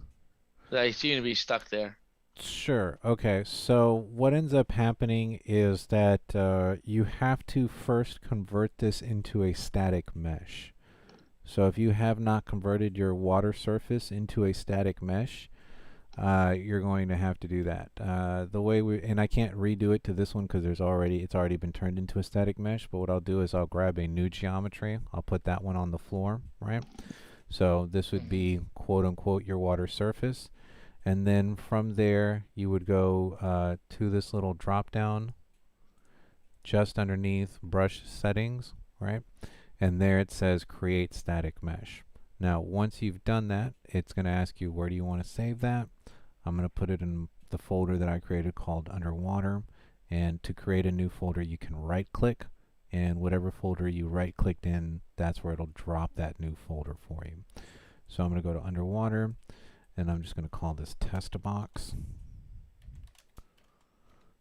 Okay. And I probably should not have a space there. Text box. And I'll create the static mesh. Now, once I've created it, you'll be in the details panel and you'll scroll down and you'll see now just underneath physics, there's collision settings. And inside collision settings, you'll go to collision presets, hit default, and you're going to go to custom. Okay. Now what custom does is it opens up this box down here, and these are, and we'll talk about collision settings later. The important thing to realize right now is that your first person character is labeled as a pawn, right? So when you're walking around with the little gun and those two hands, right? That capsule that's around you is considered a pawn. It's labeled as a pawn. And because it's labeled as a pawn, right now, this object is blocking the pawn. This is why we were walking on water earlier. So what we're going to do here is we're going to switch that to ignore. And what it's going to do is it's going to treat everything else exactly the same, but it's going to treat you differently. It's going to pretend like you're not there, like you're a ghost to it, right?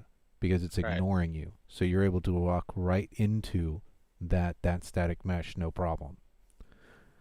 And in this case, it's a very thin static mesh, so as we're walking through it, it looks like it disappears once we go underneath it. Got it. Thank But you so much. Yeah, no problem. Let me go ahead and delete that. Okay, so yeah, that's how you get that. But yeah, we'll definitely talk more about that in Lab 5. Lab 5 will be all about collision settings and physics and how to get the enemy character to respond to you and how to get you to respond to your enemy characters. Like how do you kill them and how do they kill you?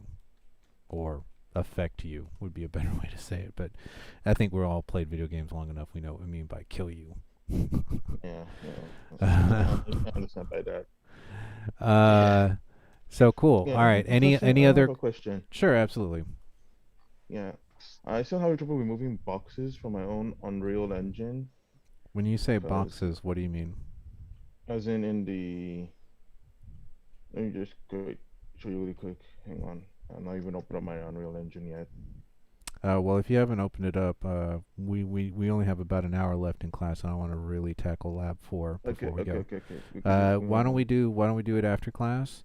After class, I've only got about 30 minutes today. I've got a full load at Guitar Center, and I got to get there as soon as possible to get some stuff set up. So I'll only be available for 30 minutes, but we'll hit your question first, okay?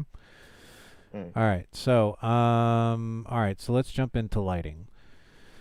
Okay, so lighting. Yay. All right, let's go content. We'll go back out here. Now, with the lighting, and actually let me go into my world outliner, and I'm going to go ahead and type in the word light, and we'll see what lights are already in here.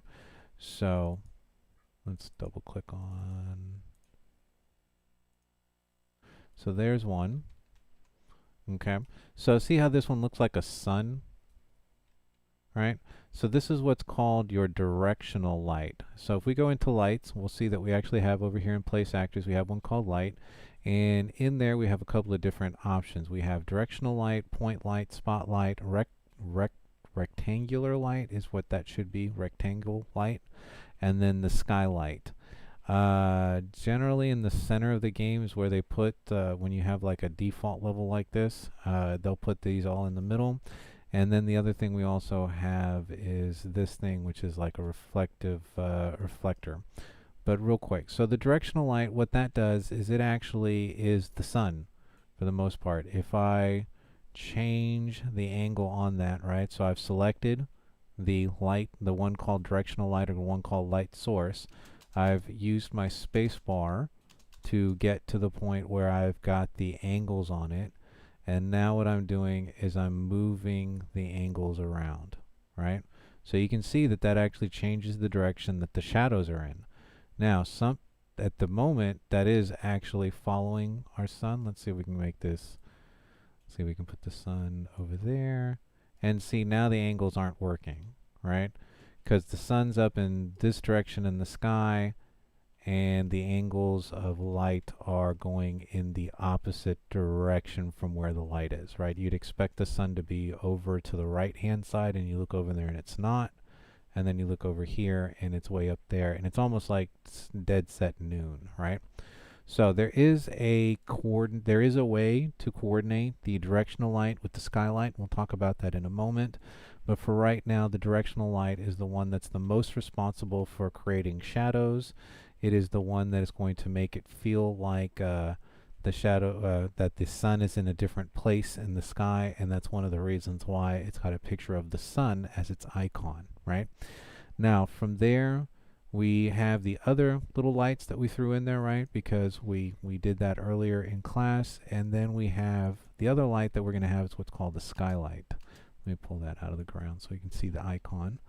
So the sky dome is going to give us slightly different. And this is going to be the way that the light, that the objects deal with light, right? So one is how shadows are being thrown, and this one is more or less how the objects inside the game are dealing with how much light is being like bounced off of them, right? So you have the directional light, which is creating shadows, and then the other, like a soft light, which is changing certain things for us. So the other thing that we can also do is we can select the sky dome. Now the sky dome will allow us to also make some changes to light and color. You can see there that it says sun brightness, speed of clouds, and all that. So there's 3 different places where dealing with the outside light, not an interior space, but the light outside, the environmental light, can happen. So let's dive right into it. The first thing we saw was the directional light. We saw that we could change its direction by changing this. We can also change how bright the light is. So again, it also has a details panel, so we'll look at what it has. We can change how bright that is, how dim the light is, right? So we can dim down the lighting. This gives us more of like a dusk, kind of like an over cloudy day, right? Because there's not a lot of directional light. Everything is sort of missing. You can sort of create more of a dusk. You can also change the color of the lighting, right? So that's the next one down. I just double clicked on the bar. We can make it very blue. We can make it more green. We can change the amount of bright light that it has versus the amount of darkness. Let's bring the colors up a bit so we can really sort of see this. So not wash it out completely, but there we go. Very, very cool, right? So we're on Mars. All of a sudden we have the right color for the environment, right? Not for the sky. So to match the sky and not to leave all these other things too soon, but I'm going to click on the sky dome, and you'll see that in the sky dome you have the sky dome itself, the blueprint, the base, and then the static mesh itself. So we're going to be on the top one, which is called self, and that will give us certain controls that we're looking for right now. So let's see, there is the zenith color, and let's make that, let's say, red, and horizontal color. See how many of these things we need to turn red until we get the right cloud color.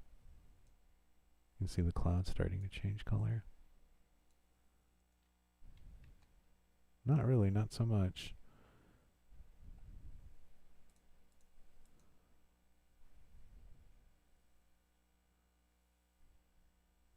Oh, overall color, that might be a big one.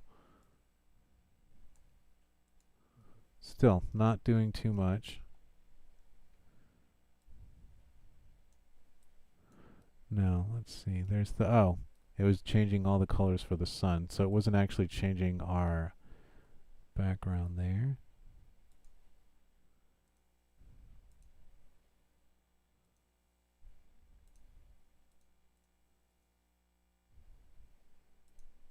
There we go. So remember that I said that there's a way for the sky to be controlled by the directional light?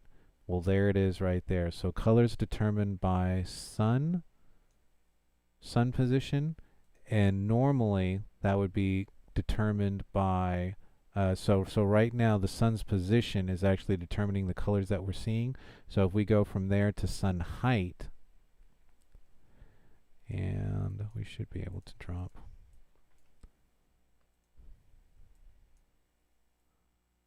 So that one, oops. And I think it's still because of that. Anyways, we have too much red now. Let's bring some of these back in so we can see the changing. The zenith color would be the very, very top of the dome, right? So we can make that a darker red or a lighter red or whatever you want. And then as it comes down, we would get the other different colors like the horizon color, and we can make that a little bit lighter so we can kind of see the clouds through it, right? Sort of like what you see normally, right? You see sort of like the atmosphere going through. Cloud colors themselves, right now they're sort of like an orangey color. Let's say, well, I didn't really change them too much. Overall color.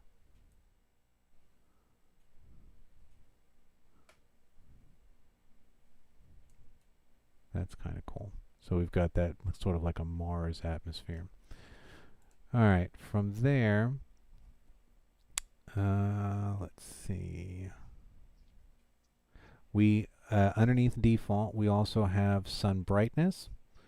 So we can make the sun itself super, like a supernova in the sky, sort of like that, where it's got a big halo. We can bring down the size to where it looks like it's very, very far away, almost to the point where we have like a black hole, right? So maybe your planet's circling a black hole, and that's what you're seeing, and that's the reason why the sun in the sky is red. Whatever. You can use whatever logic and physics you want for that. But let's make it a bright sun again. Okay. We'll make it a bigger bright sun. We can also change the speed of the clouds, right? So make these very, very fast clouds. So now they're going 800 miles an hour. Make them go 200 miles an hour, right? What were the wind speeds the other day that we were supposed to get up to? 75 miles an hour with that hurricane. There we go. So now we have 75 mile an hour hurricane winds in our clouds. We can increase the amount of clouds so that it feels like there are more clouds than there were before. We can reduce that, so that's the opacity of the clouds, how thick they are. And now we're starting to see a little bit more of that cloud color, right? There we go. Oh, that's a cool looking effect, right? So let's say you're in a nightmare scenario, or maybe your person has been poisoned and this is what they're seeing instead of seeing normal stuff. No Man's Sky scenario. Yeah, so you have like all sorts of different cool stuff that you can do with the sky there. Let's see. So that was cloud color, overall color, and that's usually when I stop doing stuff. Oh, okay. So then we have star brightness. Now with star brightness, there's a couple of things that we need to do. Generally, you're going to make the zenith colors black. So then that way when you look up, you're seeing like a dark sky. And that was going to make me sick, so let me turn that off. Let's bring the speed of the clouds down to something normal, like 10 miles an hour. Let's bring overall cloud color. Let's make those white again. So usually, well, our clouds are white. So we'll click OK. And we have white puffy clouds on Earth. And let's do the overall color to like a dark black. Okay, so now we have something that, well, we still have the sun up, which looks very weird.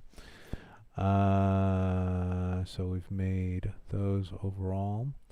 And at this point, what I want to do is I want to bring the sun down, right? So there is one up here that should be sun height. And let's make that 0 if we're able to change this. And I think we're not yet because we still have the light source as what's governing where the position of the sun is. Now, let me show you what I mean by this. So right now, we see this guy. And if we look at where it's pointing down, it's pointing out this way, and the sun is going in that same direction. So the sun is actually following what this one's doing. So if I bring this down, we'll see that the sun should be below the horizon right now. We see that the sun is going at a very big angle, but we don't see the ball actually coincide with this. And the reason for this is because we need to build the lighting. Unfortunately, it won't. It'll show us what the effect is going to be, but it won't redo this if this light down here is connected to the sky dome through here. So if we're in the sky dome, we'll see that we're in sky dome self. The option right here is directional light actor, and it's reading light source, right? So if I go and I go build options, build lighting only. Once the lighting has been built, hopefully this computer will do that fast, and we'll see that the sun will go down. It'll now be where it's supposed to be. Notice that, oops, still building. And it froze my mouse, so we'll have to wait a second until the building is done. But what you will see is that it will correspond with where you have the direction of that light. So it's almost done there. There we go. And let's zoom out to see where my... Right, so you see what direction the light is pointing in? See how it's pointing up this way? So that means my sun is down there. It's under the horizon right now. So we're getting that sort of like just the touches of the tops of it hitting there. And because we did the light build, it repositioned where the sun was in relationship to the directional light. Now, you do have, and I'm going to wait for this to finish building because I don't want to make a bunch of changes and then screw up my, make the computer go, what are you trying to do?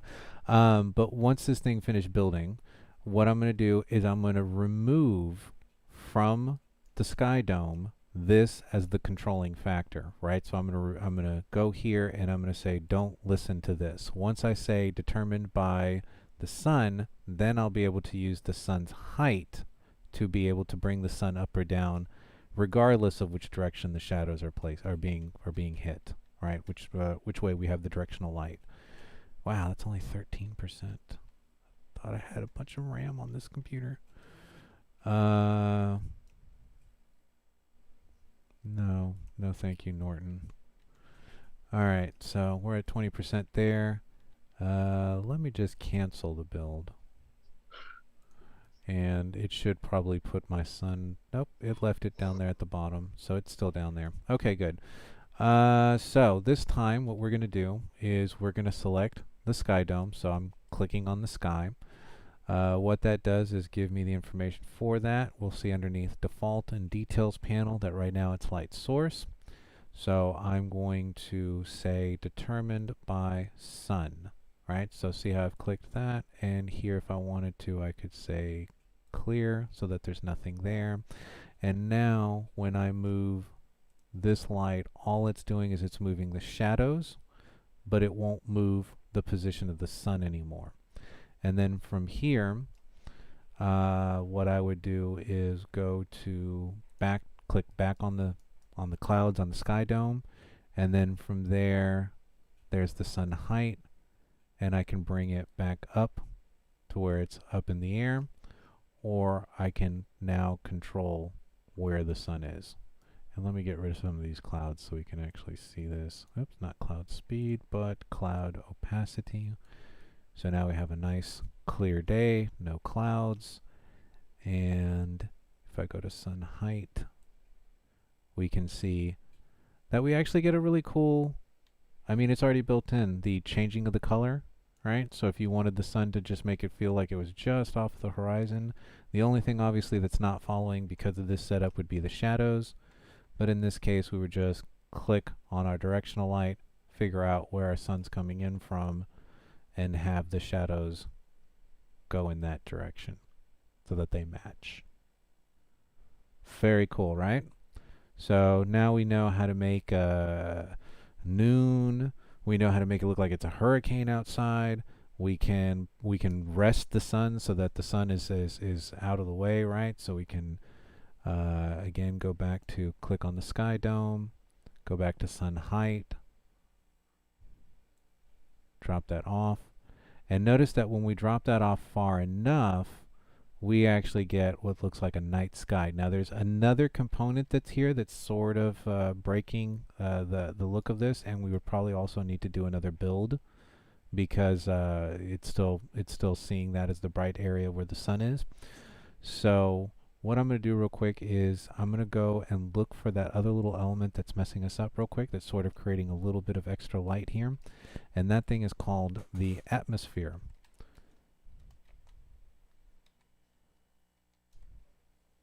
And it looks like there may not be one on this one, or at least not in mine, unless I'm misspelling this.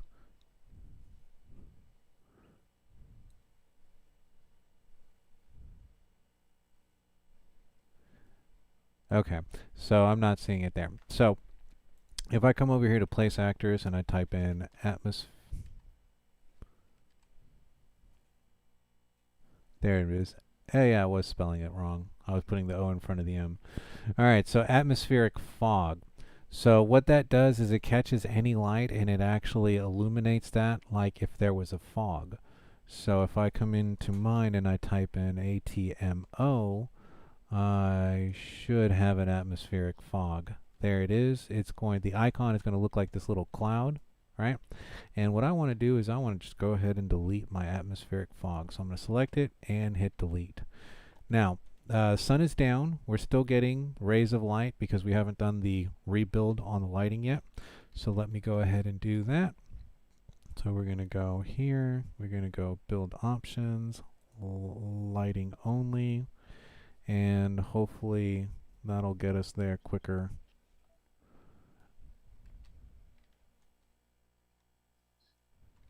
Now the other thing we could also probably do is get rid of the directional light too. So if we get rid of the directional light, we shouldn't have any more of that.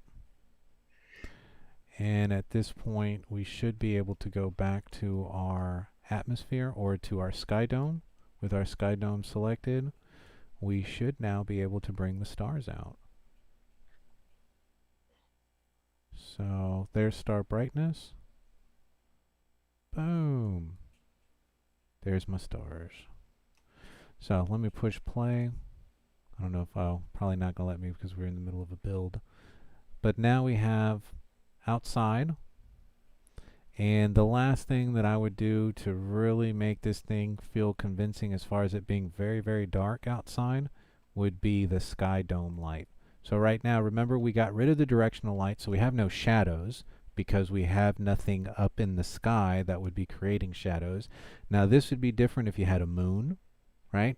A moon would be a bright enough light source that it might cast shadows, and you might need to drop your directional light back in and adjust it to where it's not very bright and it's blue. So it looks like the moonlight, right? Because moonlight is going to be blue, and you will be able to cast shadows with moonlight. So anyway, so I've gotten rid of my directional light. I have now selected my sky dome. And I may not be able to make any changes to this because it's still running lights, but let's see if I delete it, what happens. We are out in the desert on a horse with no name. This is exactly like if you get far enough from any light sources, this is what the Earth looks like at night, like completely pitch black. And now you have that fullness of it being really dark outside. All right, so this makes it a little bit difficult to work in, right? Because we can't see the objects that are there that we'd be working in. But now that it's actually dark enough, I can actually go into my house, and those lights make a big difference because we're not getting any of that outside light from either our reflective sky dome or the directional light that we were working with before. All right, so now that we've got this, what I want to do is I want to go to this little option up here in the top of our view screen, and right now it's set to lit. Lit means that it's showing us what the lights are actually doing. If we go to unlit, even though we have our starry star outside, we're getting a flat light, so then that way we can continue to work with our objects, right? So if you're working in an environment that's dark and you can't see something, go from lit to unlit, and then you should be able, well, there's my building of the lights, so we'll give it a second, and then you'll be able to see. So what we're going to do now is we're going to introduce a couple of objects, and we're going to start talking about the other lights that are available, right? So we've seen the directional light and we've seen the sky dome, and now we're going to work with the pin light, the spotlight, and the rect light. Now, I don't think I have the car pack downloaded, which I think sucks because I should have my car pack downloaded. Oh, come on, lighting. Dismiss. Sorry, guys. I'm just waiting for this thing to clear up. And anyway, so while we're waiting for that, let me do this. Let's go back over to this screen, and let's actually take a look. Let me go back home. And for all those that are worried about all this lighting stuff, the lighting lab is now there. You do have, each one of these will take you to a link. You can watch it from here, or you can watch it from the YouTube page, and we go through and talk about all this, the same sort of stuff. You see where I'm starting to change. Let me turn that on there. And you can see how I created an object. I show you how the shadows are working, show you how to change all the colors, and pretty much everything that we did in class is there on the Introduction to Light one. Let's look at the next one. Let's go back out one. So there's Introduction to Lighting, which is me showing you what lighting is, how to make it work. External lighting settings for night, right? So how do we create the nighttime environment? That's what we just finished doing, right? By making everything really dark and putting the lights out. Now I have one which is called Making a Moon.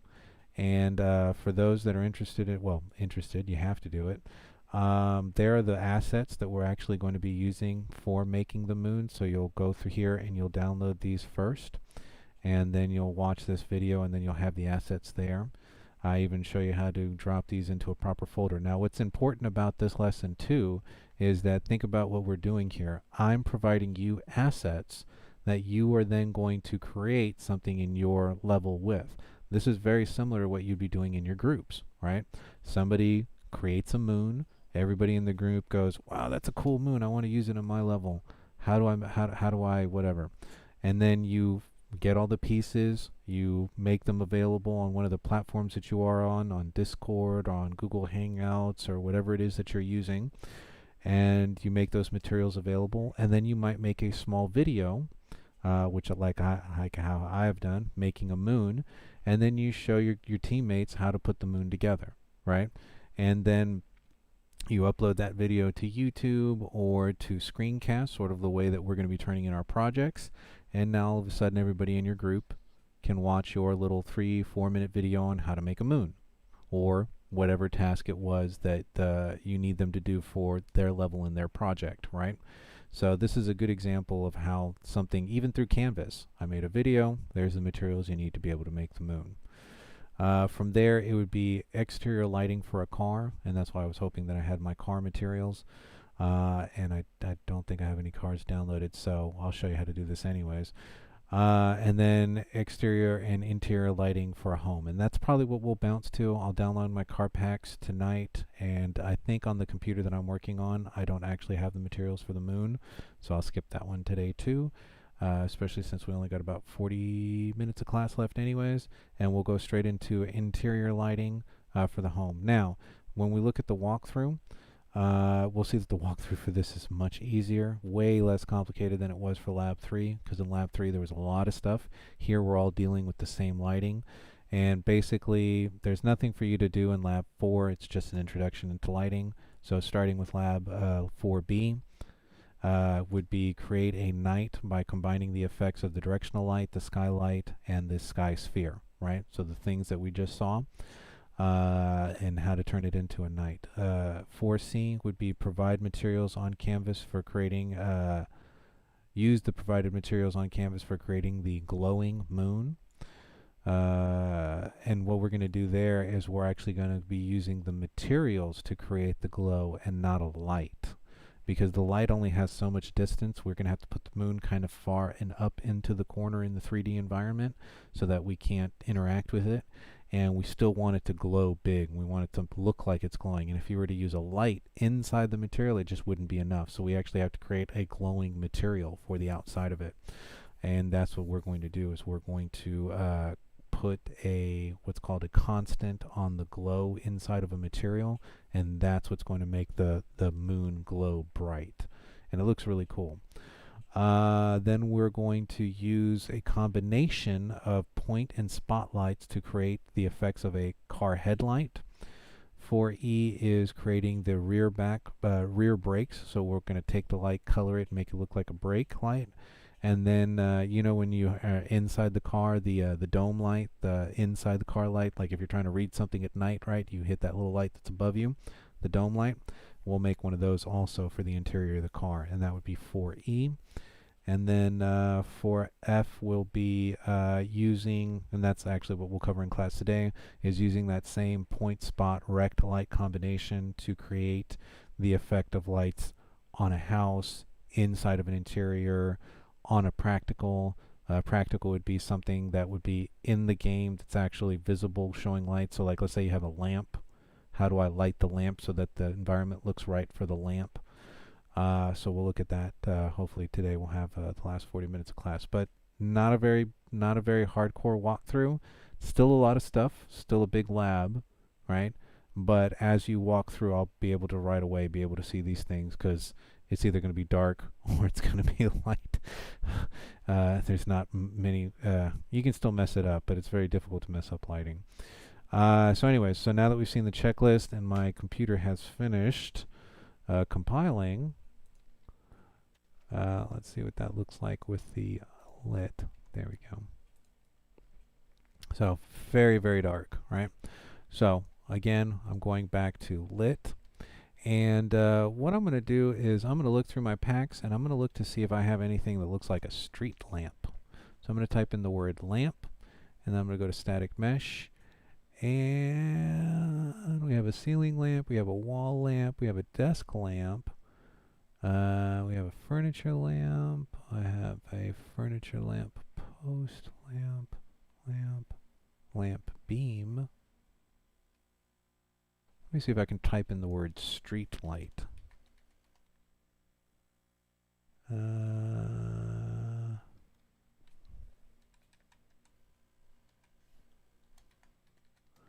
Usually I have a static mesh that'll pop up that actually does a pretty good job of giving us something like this. I don't have any at the moment, so I'm going to go back to a lamp, and that's probably because I haven't downloaded the proper packs. But I'll go back to lamp, and let's see if I can maybe turn one of these things into the kind of lamp that I want it to be. Lamp stable, lamp, what is this lamp beam? Let me just type in the word light. So there we have some interesting things. Let's see. So I'll definitely pull one of these guys out, which is the Asian lamp, which is sort of like one of those stone things. We'll do this later, but it'll already be out on the floor. And let me see what one of these looks like.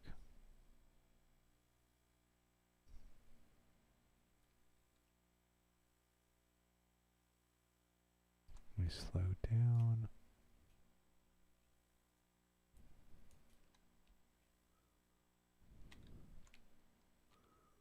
Okay, so it doesn't have an underneath, so that's not going to be very good. It's only visible. Well, you know what? Let's flip it. We're going to make our own street lamp. So that was the material that I had. One is way too slow. Let's speed that up a bit. Okay.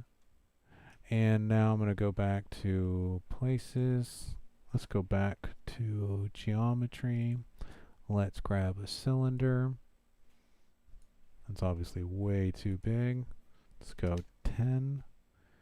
Let's make this one 10. Let's make this one taller so we have the pole that we need. And let's set that up. That's way too tall. Let's make this 400. 'Cause remember, our character height is about 200, so this would be 200 units over their head. 1, 2, check, check. Okay. And okay, so now we have the post. And then from here, what I can do is Control W to make a copy, rotate that 90 degrees to like that one. Obviously doesn't need to be that long. Position that there, make that one go up. Then we're going to find that other little piece, if I can find it. Let's see, where'd you go? I think we flipped it upside down, didn't we? There it is. Okay, then we're going to match that up.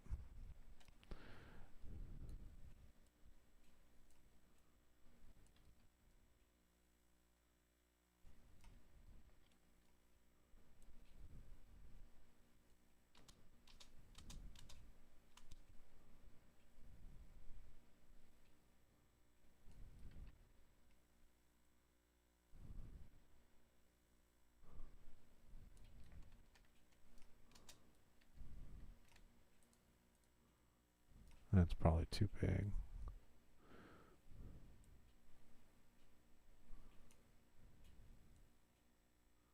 Might also flatten that a bit. Let's see.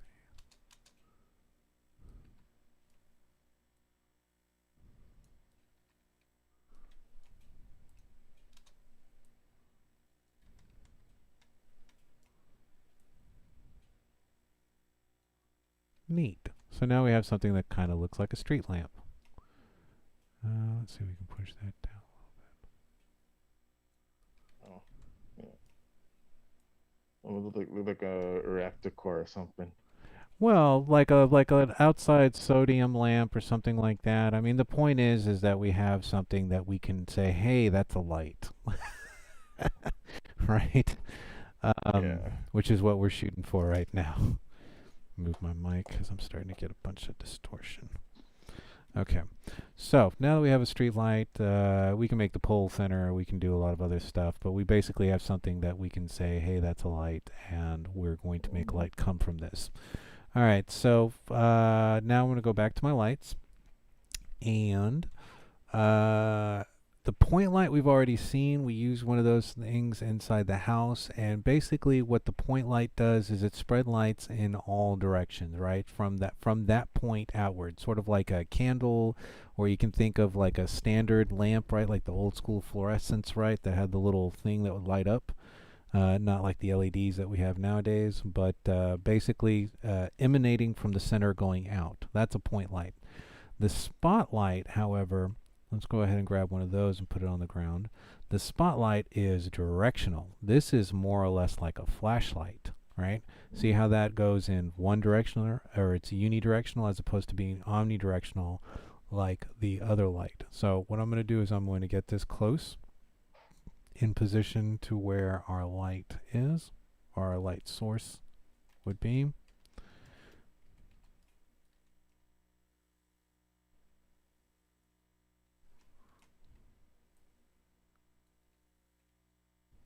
And we're moving too fast, but that's pretty close, right? And if we wanted to, I mean, you could go into different views and see that.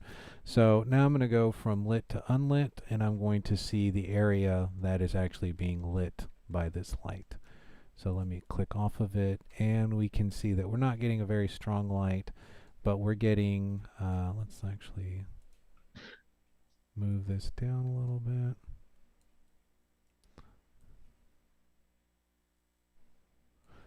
And let's click there again. So there we go. So now we're getting that.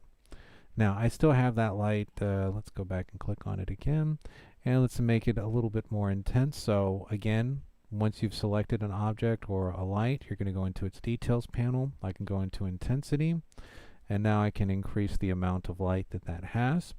I can change its color. So maybe I don't want it to be a white light. I want it to be a red light, or I want it to be a blue light, or whatever, green light. Let's just put it back to a neutral color. And from there I can change the attenuation, how far away that light goes, and it's kind of hard to see here because of where we have this, but let me do that. And the attenuation right now is very big, but let's bring that back. There we go. And let's drop that back where it needs to be.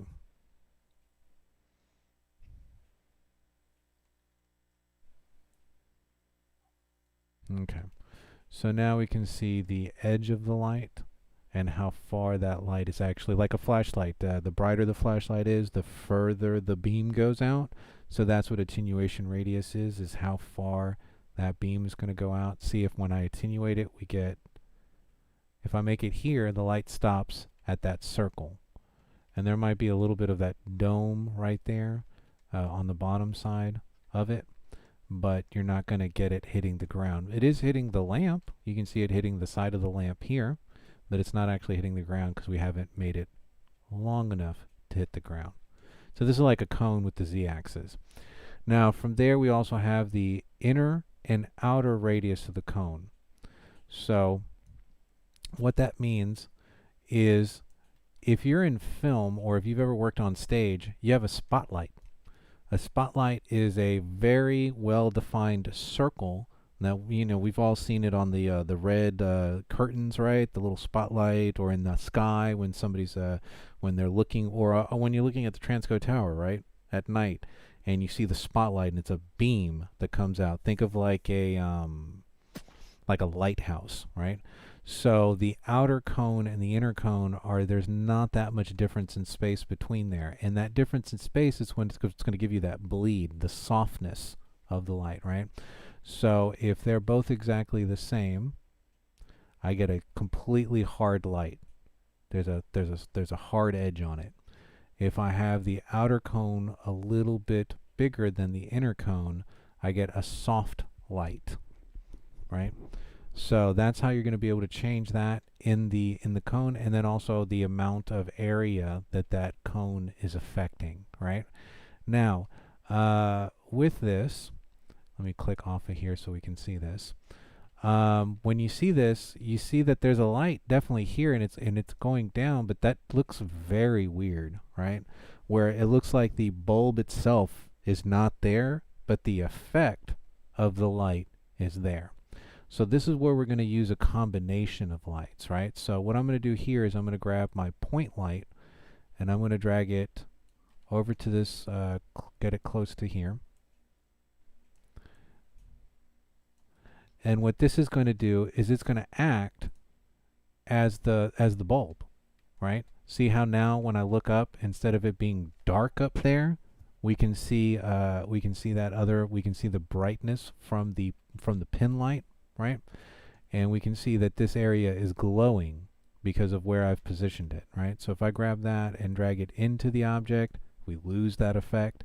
So this needs to be just outside the mesh so that it hits the edges of the mesh, and because it's so close to it, we get more response from the light, and it's brighter here.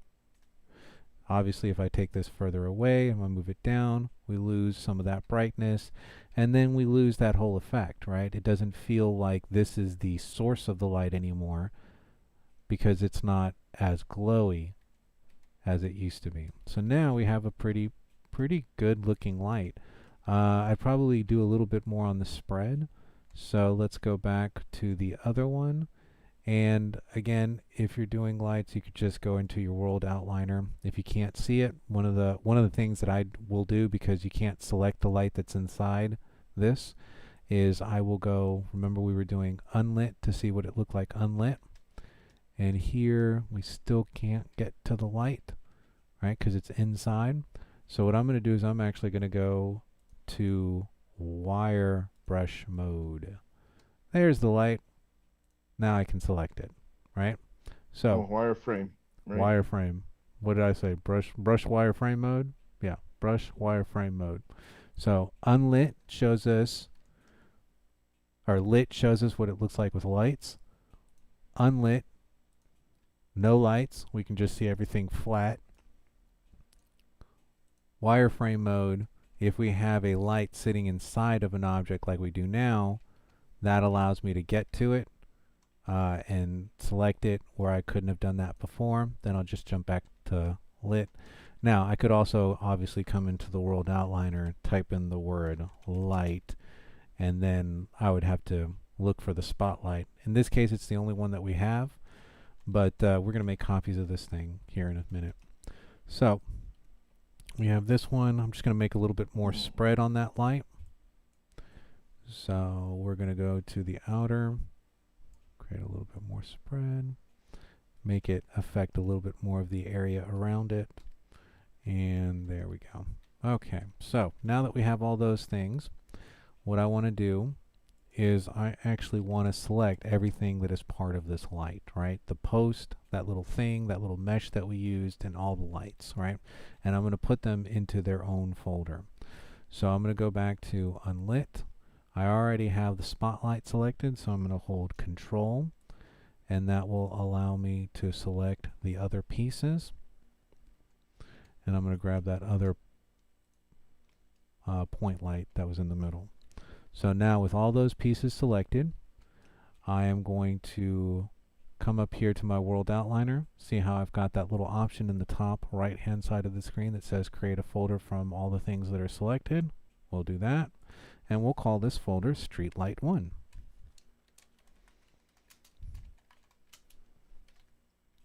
Not 21, 1. Okay, so once we've got that, let's see, let's close some of these boxes.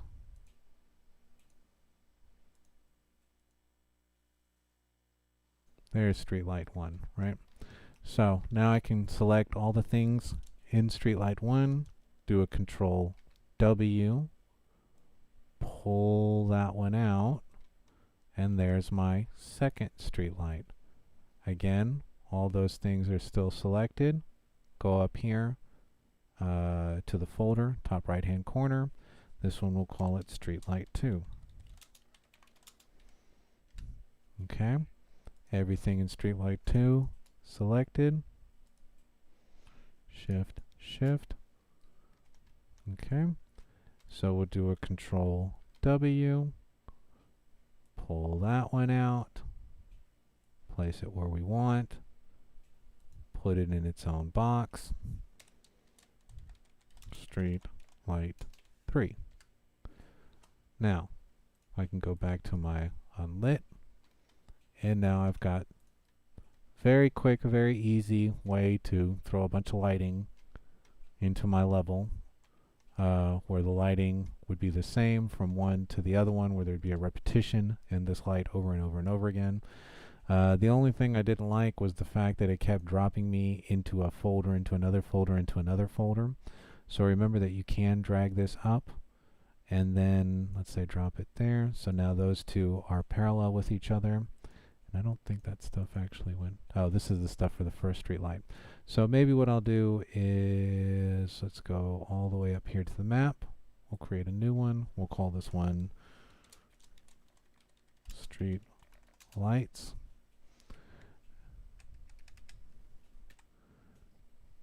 I'll grab folder 3. Oops, where'd it go?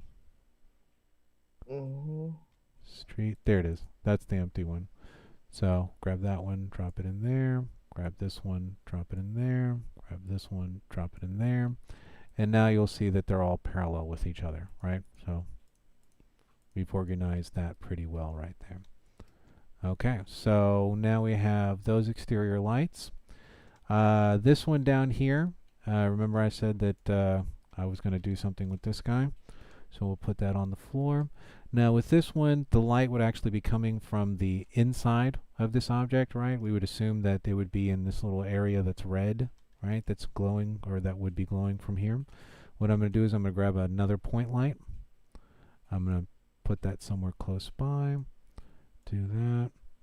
And let's stick this actually inside. And if we need to, again, let's go lit, let's go wireframe mode, and let's go perspective top. I assume that's what that is. Oh no, we zoomed way out. There it is. So that's the top of that guy. I think that's my light, if I'm not mistaken. And now I can, there it is. You can see it there. Oh, we're looking at it from sideways. Nope, that's the top view. Okay, so I've more or less put it in the middle. I'm going to go back to top perspective, and let's jump out of wireframe back into lit. Okay, so with this one, and I'm going to grab the light that's inside. I'm holding control, so I've got both of them. You can see that they're both selected over here. And now that I've got them both selected, we're going to put them in their own folder. And I'm going to call this stone light or Asian light or whatever, whatever you want to call it. Let's just call it stone light. Sounds like a beer. Stone light. Alright, so now that I got them both together, select them both. And let's shift them somewhere else as a unit. Let's put them in front of the doorway. Why not? Looks like a good doorway light. Okay, still got them both selected. Control W, I've made my second set. Move that one over, right? Now it does look kind of weird with this hard edge that's right there, and that might be from where the light is inside the lamp. So let me move that up. There we go. So basically I just move the light down so that it's most of its light's going up. And we'll do the same thing with this one. Grab the light and then just push it down until we soften that enough. Okay, cool. Now the only thing obviously is the light's white instead of it being like a red color like we're seeing coming through this. So double click on the light, go into its details panel, go to color, pick a red tone. You could also just come here, select the color picker, and actually pick that red. And it'll pick that red for you, and then that way that red will match the red that you already have here. And that's actually the trick that we would use in the car to make the light look like the color of the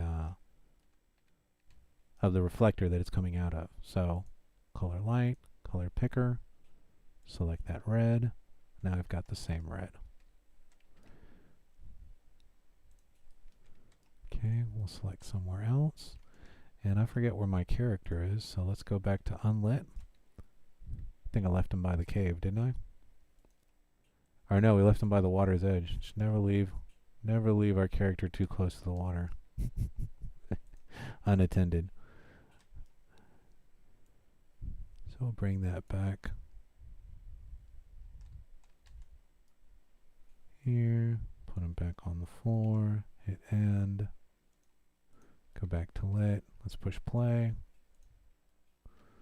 Alright, so there's my lighting. I can look up. That looks very realistic as far as what we would anticipate, right? We'd see a brighter area where the light is coming from. If we were looking at the light, we would expect that to soften as it hits the ground and not create harsh shadows. And then we have these guys, which are just the point lights, right? Which are creating light, like omnidirectional light coming in all directions. And we were able to match the color of the grid, or what's in there, that red. And we can even see that that's extending to everything. So our gun is turning red as we get close to there. We're getting the right color and the lighting on our gun as we walk under things. All right. Okay. So let's do this. Since I don't really have a lot of time after class, I'm going to cut class 15 minutes early today. That'll give you guys some time to break up into your groups if you want to do that. If not, I can take questions until about 3:30, and then at 3:30 I gotta go. So just to recap, today we finished Lab 3. We looked at our visibility tools. We finished tunnels. We looked at how to decorate and create a cave. We looked at post-processing volumes to create the underwater effects. I expect all y'all to try to get some of that done this weekend. As you work through your labs, experiment with some of the stuff that you see in the post-processing volume. But the main things for me would be the color temperature of the water to make it blue, using the lens flare, and then applying the vignette. Anything else you want to do to it that'll make it more realistic or make it more like water, you're welcome to experiment and see what you can come up with. From there, we have not finished with Lab 4, which would be lighting. I'll go and download the car packs tonight, so then that way I have it available for next Wednesday's class, which will be when we jump back into Unreal again. So we've done some of Lab 4. Monday when we get back, we'll go back into group project mode, right? So we'll go back into our groups. We'll discuss some of the other things that we saw there. Let me go back home. And let's go there. And let me bring my cat back up. There I am. So, where's class? There it is, group project. So we've already looked at the proposal, the game proposal and the pitch, the documentation. We got a chance to go through that lab. I don't know if we did this lab. We'll start talking more about the verbal pitch part and the collective, and we'll definitely cover competitive analysis and SWOT analysis. We'll watch, I think there's 2 videos that we haven't watched here. We'll watch the 2 elevator pitch videos there. We'll watch what not to do with your project. And then we'll give this David Beckett guy a play through if we have enough time, and then see what he's doing with these 2 things that are going to help you put your project, your game proposal together. Okay, so if you don't have any questions, you're free to go. Monday, group projects. Wednesday, labs. We finished Lab 3, so you should be able to do that on your own. Create the small video, upload it to a video web hosting site, and then send me a link so I can watch your video walkthrough. And you should be able to do 2 and 3 now. And if you want, most of 4 we saw, we'll just go more into the car and the interior lighting, because we only really did building exterior lighting. And then we'll make a moon when we come back on Wednesday. So Awesome. that's it. You guys have a great weekend. And if you have questions, stay. I forget who had the first question. Oh, that was me. Okay. At first I wanted to ask if there was a Caesar in the class. Sorry, because he's part of our group, but I thought I heard his name before. I may have called it Yeah, when I that's true. was doing roll. Is Caesar here? I Yeah. could have sworn he answered. Yes, here. Which one He are you? hasn't been here for at least the last 3 classes, so I don't know what's up with him. Caesar, which one is you? I thought I heard somebody just say I'm here. I'm right here. Ivan Olvera, you're Caesar? Yes. You're in our group, What? buddy. You're in our group, buddy. Let me send you a Discord. Sorry, Professor, I didn't mean to take up... No, that's fine. I'm glad you guys are figuring it out. And that's good for Yeah. me, too, because now I'll know when you log in who you are. Why is your name Ivan on here instead of Caesar? It's my middle name. Oh shit. So why do they have you as Caesar in the Or maybe Ivan is like a second name. You or- can set your own name for your Zoom Yeah, name. no, So obviously. I guess on school it's actually Caesar, but here he said it's Ivan. Got it. Yeah. Okay. Caesar, I put a link in the Yep. chat for our Discord, so you can join up. Ask him. Do you prefer being called Ivan? Yes, I prefer to be called Ivan. There you go. All right, So, Ivan. there So you like go. go. me, I prefer everybody to call me Ajax, but I'm known to as Hamed anyway. Okay. HJ or AJ? Oh, What it's, did you say? Hamed. Yeah, but what did you say you preferred to be called? Ajax, that's AJAGZ. AJ. I just wanna make Ajax. Ajax. Yeah. Okay, that's the second name I'm seeing there. Ajax. Yeah. Okay. Therefore, the Yep, no problem. We should all Lord. be all be called what we prefer to be called. Anyways, okay. So, yeah, what was your question again? Something about not being able to move boxes, right?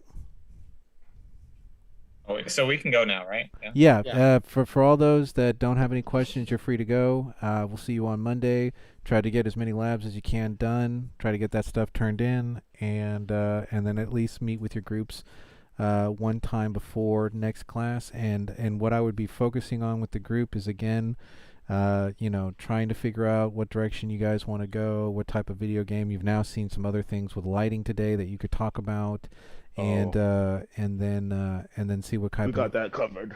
Okay, Ivan, well then- we're not having a meeting right now, but you need to just join our Discord group in general, so you're there. Thank you. Also, Okay. Yeah, the physical Have a nice classes day. start in October, right? Yeah, classes start October 4th. That's when we're going to be in class, in Okay. person, where I'll be able to see you with my own eyes. Yay. All right, thanks, Professor. Ivan, join our Discord. I put the link. Just real quick, just click in and add it. Yay. Okay, so, Ajaga. I guess I'm saying that right. I Yeah. hope I'm saying that right. Just saying it wrong. It's Ajax. That's my nickname, but you can call me Hamed. It's all right. Okay, I'm sorry. All right. So let me do the screen sharing thing, and Yeah, and then hang on. show me what's going on with. Okay. Yeah, let me just share my screen. Hang on. Okay. Well, I just made it available, so you should be able to do it now. Yeah. Click share. There we go. Like all these boxes here, all these white boxes. I'm just trying to have them all clear so I can able to have some space for me to create the parkour arena. Okay.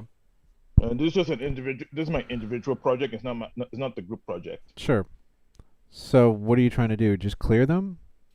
Mm-hmm. You don't want them in your environment anymore? I don't want them in the environment. I just want I want to have it in one place. Select the Actually- box. So there's two things you can do. If you select the box, go and select one of the boxes. Okay. Okay. You see that thing that just popped in? Mm-hmm. That little tri-tip tool that's got all the little arrows, the green one, the red one, the blue one? Yeah. Those are your handles. If you go and you click on one of those handles, you left click and then drag. Right now you're dragging the middle, so you're going to grab all 3 points. Grab just, Oh no, my god. click another Yeah. box. Okay, grab the green one. Grab the arrow of the green one. Now drag that to the right. Yeah, I'm trying to move Left it. click and drag that to the right. Why can't I do that? Okay, Hang on. That's I'm just trying to see if I can do it. If I can't, I'll just have you to Well, control what- the. Oh no. No, that's not what I wanted. That's not what I wanted. Hang on. Let me just click on the box again. mm-hmm. Because I know if I click on the floor, that's when it's gonna create that problem again. Don't know why. No, it's not letting me move it for some reason. Try grabbing another box. Yeah. Either that or my hand is oily. I think I need to quickly wash my hands first. There really is. Look, okay, unshare your screen real quick. Okay. I hope And- I'm not wasting your time. That's what I'm No, worried no, no, about. no. I mean, this is I mean, if we're having a problem with this, this is a big, you really need to be able to get over this. Let's go back to here. Let me go back to my deal. Let me hit escape. And let me go to a scene where I have not done all this lighting stuff. Alright, so I'm going to go back to content, first person VP, map. Let me save this map. And then I'm going to go back to my practice map. Okay, so here are my boxes that I have, right? That I have tucked away. If I select a box, I get that little tri-tipped tool, right? If I grab just one, see, I'm grabbing just the green one, and I'm left clicking and I'm dragging it. So I'm left clicking and then I'm moving my mouse, and I'm moving my mouse to the right, and then I move my mouse to the left. And because I've grabbed it on the green one, it's only able to move it left or right. If I grab the red one, I'm able to move it forward or backwards. If I grab the blue one, I'm able to move it up and down. Okay. Now, if I grab the one in the middle, you see how here I have this little line? Those will allow me to move in two directions. So you see how the blue one and the red one are highlighted and they're yellow right now? Yes. And I'm grabbing that part of the box. So now it's moving me in those two directions. If I flip and I go this way, and I grab this little line right here, and I click on that, it's now letting me move up or in those two directions, right? Now if I grab the ball in the middle, I can freely move this thing around in all three directions, right? I can move it up or down, left or right, towards me or away from me. Okay? Now, that's just the one tool. From here, if I hit my space bar, it converts that tool into the rotation tool. Now, I can grab and I can rotate the box. Now, if I hit spacebar again, this becomes scaling. Make it wider. Correct. Or narrower. Right? So now I'm reshaping the box. Now, if at any point I want to get back to the original box, I go to my transform tool and I scroll down until I see, well, at least rotation, and I can put rotation back. I can put scale back. 1 tab 1 tab 1. Oops. Made it too big. Yeah, I made it, I think, a 2, whatever. Oh, that one's 22. So 1 tab 1 tab 1 tab. Oh, and this is because it's in lock, so it's changing. So 1 tab 1 tab 1 tab, and now I'm back to my little box, right? And if I want to move it, hit spacebar, grab the Z-axis. Now the other thing you can also do is when you select the box, notice over here in the details panel where it says location, I can drag it here. I can rearrange it from here where I'm only grabbing one axis, or I can actually type in the number of what I want. So there's the x-axis. I want this to be negative 2000. It's moved over negative 2000. I can make this negative, let's say 1500, and then I can make this 0 or there, and then I can also hit the end key, which will then place it on the ground. Instead of me having to try to judge distance, I can just hit the right above where your arrow keys are. You should have insert home, page up, page down, end, END, and if I hit the end key, it'll take the V surface or the Z of this and drop it to where the surfaces touch exactly and there is no overlapping. Okay, does that help? Are you able to now move your boxes? No, I'm going to try it right now. I'm Okay. just watching you. Yeah, well, I want to make sure that you can do it because that's a Okay. pretty important skill for moving things around Yeah, on the for screen. moving things around. I know. I'm still learning the basics of Unreal Engine since I very well new with the software. Got it. When were you able to get access to the software? Hmm? When did you I have got access to? like a month ago. Oh, okay. Well, we should have been working on this stuff the whole time. Yeah, I know. I got life gets in the way sometimes. Okay. Well, Yeah, yeah. so that's why I didn't find a chance for me to get Okay. myself adjusted to the software. No problem. Well, that's how you move around, and that should take care of solving that problem. Mm-hmm. Okay, cool. Anybody else got a question? I've got a couple more minutes.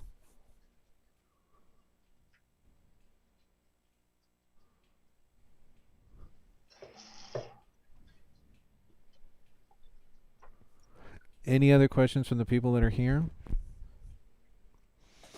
James, Angel, Stephen, Mr. Duran.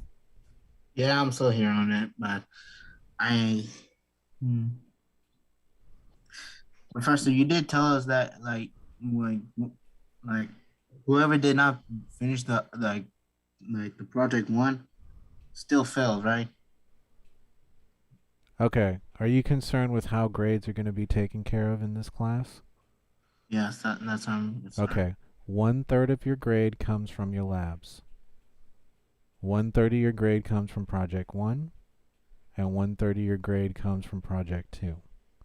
Your labs are what we're doing in class that you guys have access to that you're going to turn in when you make your walkthrough video. Every time you do one of those, you get points towards that. So you control 1/3 of your grade by your labs. Project 1 is creating the elevator pitch, working with your group, and then creating your game proposal. That together will be 1,000 points, or 1/3 of your grade. A quarter of that will come from the way the group works, and 3/4 of that will come from your part in the project, right? So how you did when you talked, what you did when you did your presentation, were you on top of your things, right? And that grading rubrics is actually in the assignment information, right? So if I go back, let me show you the two places where I'm seeing these things. So then that way you can read them on your own. So if you go back to the syllabus, and you click on the syllabus, and you scroll down to the point where I actually talk about grades. So assignments, exams, activities. You have 12 labs. Intro to Unreal, dealing with a 2-story house. We just finished ocean, caves, and forest. And now we're working on lighting, right? So that's where those guys are. From there you have Project 1 and Project 2. Those are the only things that we're taking grades on. The grading formula. You have 2 group projects worth 1,000 points apiece. That's 2,000 points together. You have 12 labs. Each lab is worth 225 points when turned in on time with everything there. Your daily participation is 12.5 points, or 12.5 points a day. So every time you miss a day, you lose 12.5 points from that. Now, what this does is it evens this thing out to where this ends up being 5,000 points total. From there, if you make 5,000 to, if you take 4,500 and divide it into 5,000, you get 90%. Right? So if you total from 5,000, anywhere from 5,000 to 4,500 points, let's say you make 4,501 points, you'd get an A. If you're 449 or 4,499 points, you'd be down here, and you just got yourself a B. All right? So these are the assignments. Labs 1, group project 1, group project 2. Your 12 labs and your daily participation, the total amount of points that you're going to make, and then how that breaks down into whether you get an A, a B, a C, or a D. Now, I can't start totaling any of these things until you start turning projects in. Right now, everybody has a 0 until you start giving me points to add to your grade. Does that help? Does that explain more or less how you're going to be graded in the class? Yes, it helps. Okay, good. Do you have any questions based on the information that I just gave you? No, sir. Okay, cool. You All right. have a nice day. Oh yeah, no problem. I just want to make sure that you understand, so then that way you're not concerned when you're working with your group or you're trying to get your stuff turned in. Yeah, you have a nice day, sir. Okay, no problem. You take care. Okay, any other questions?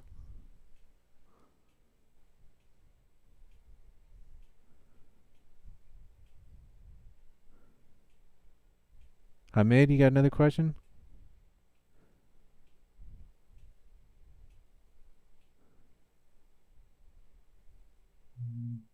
Not currently. Okay, well, if there are no other questions, then we'll just go ahead and cut class today, and I'll see you guys on, I guess what would it be? It'd be Monday, and we'll go back Yeah. over group projects. The reason I have questions is because other students give more interesting information. What's Other that? students, your discussion with other students gives more interesting information. So that's Oh. why I don't have questions. Okay, so you got your questions answered based on what you heard with other students. Mhm. Okay, very cool. Yep. So okay, so if we have no other questions, I'm gonna go ahead and stop the live stream now. Keep working on your projects. Try to break up into your groups, and that way you can make sure that everybody's there, and you guys have a meeting prior to Monday next class, and sort of discuss where you guys want to be with stuff. Okay. All right. You guys have a good day. I'm ending the Zoom call now.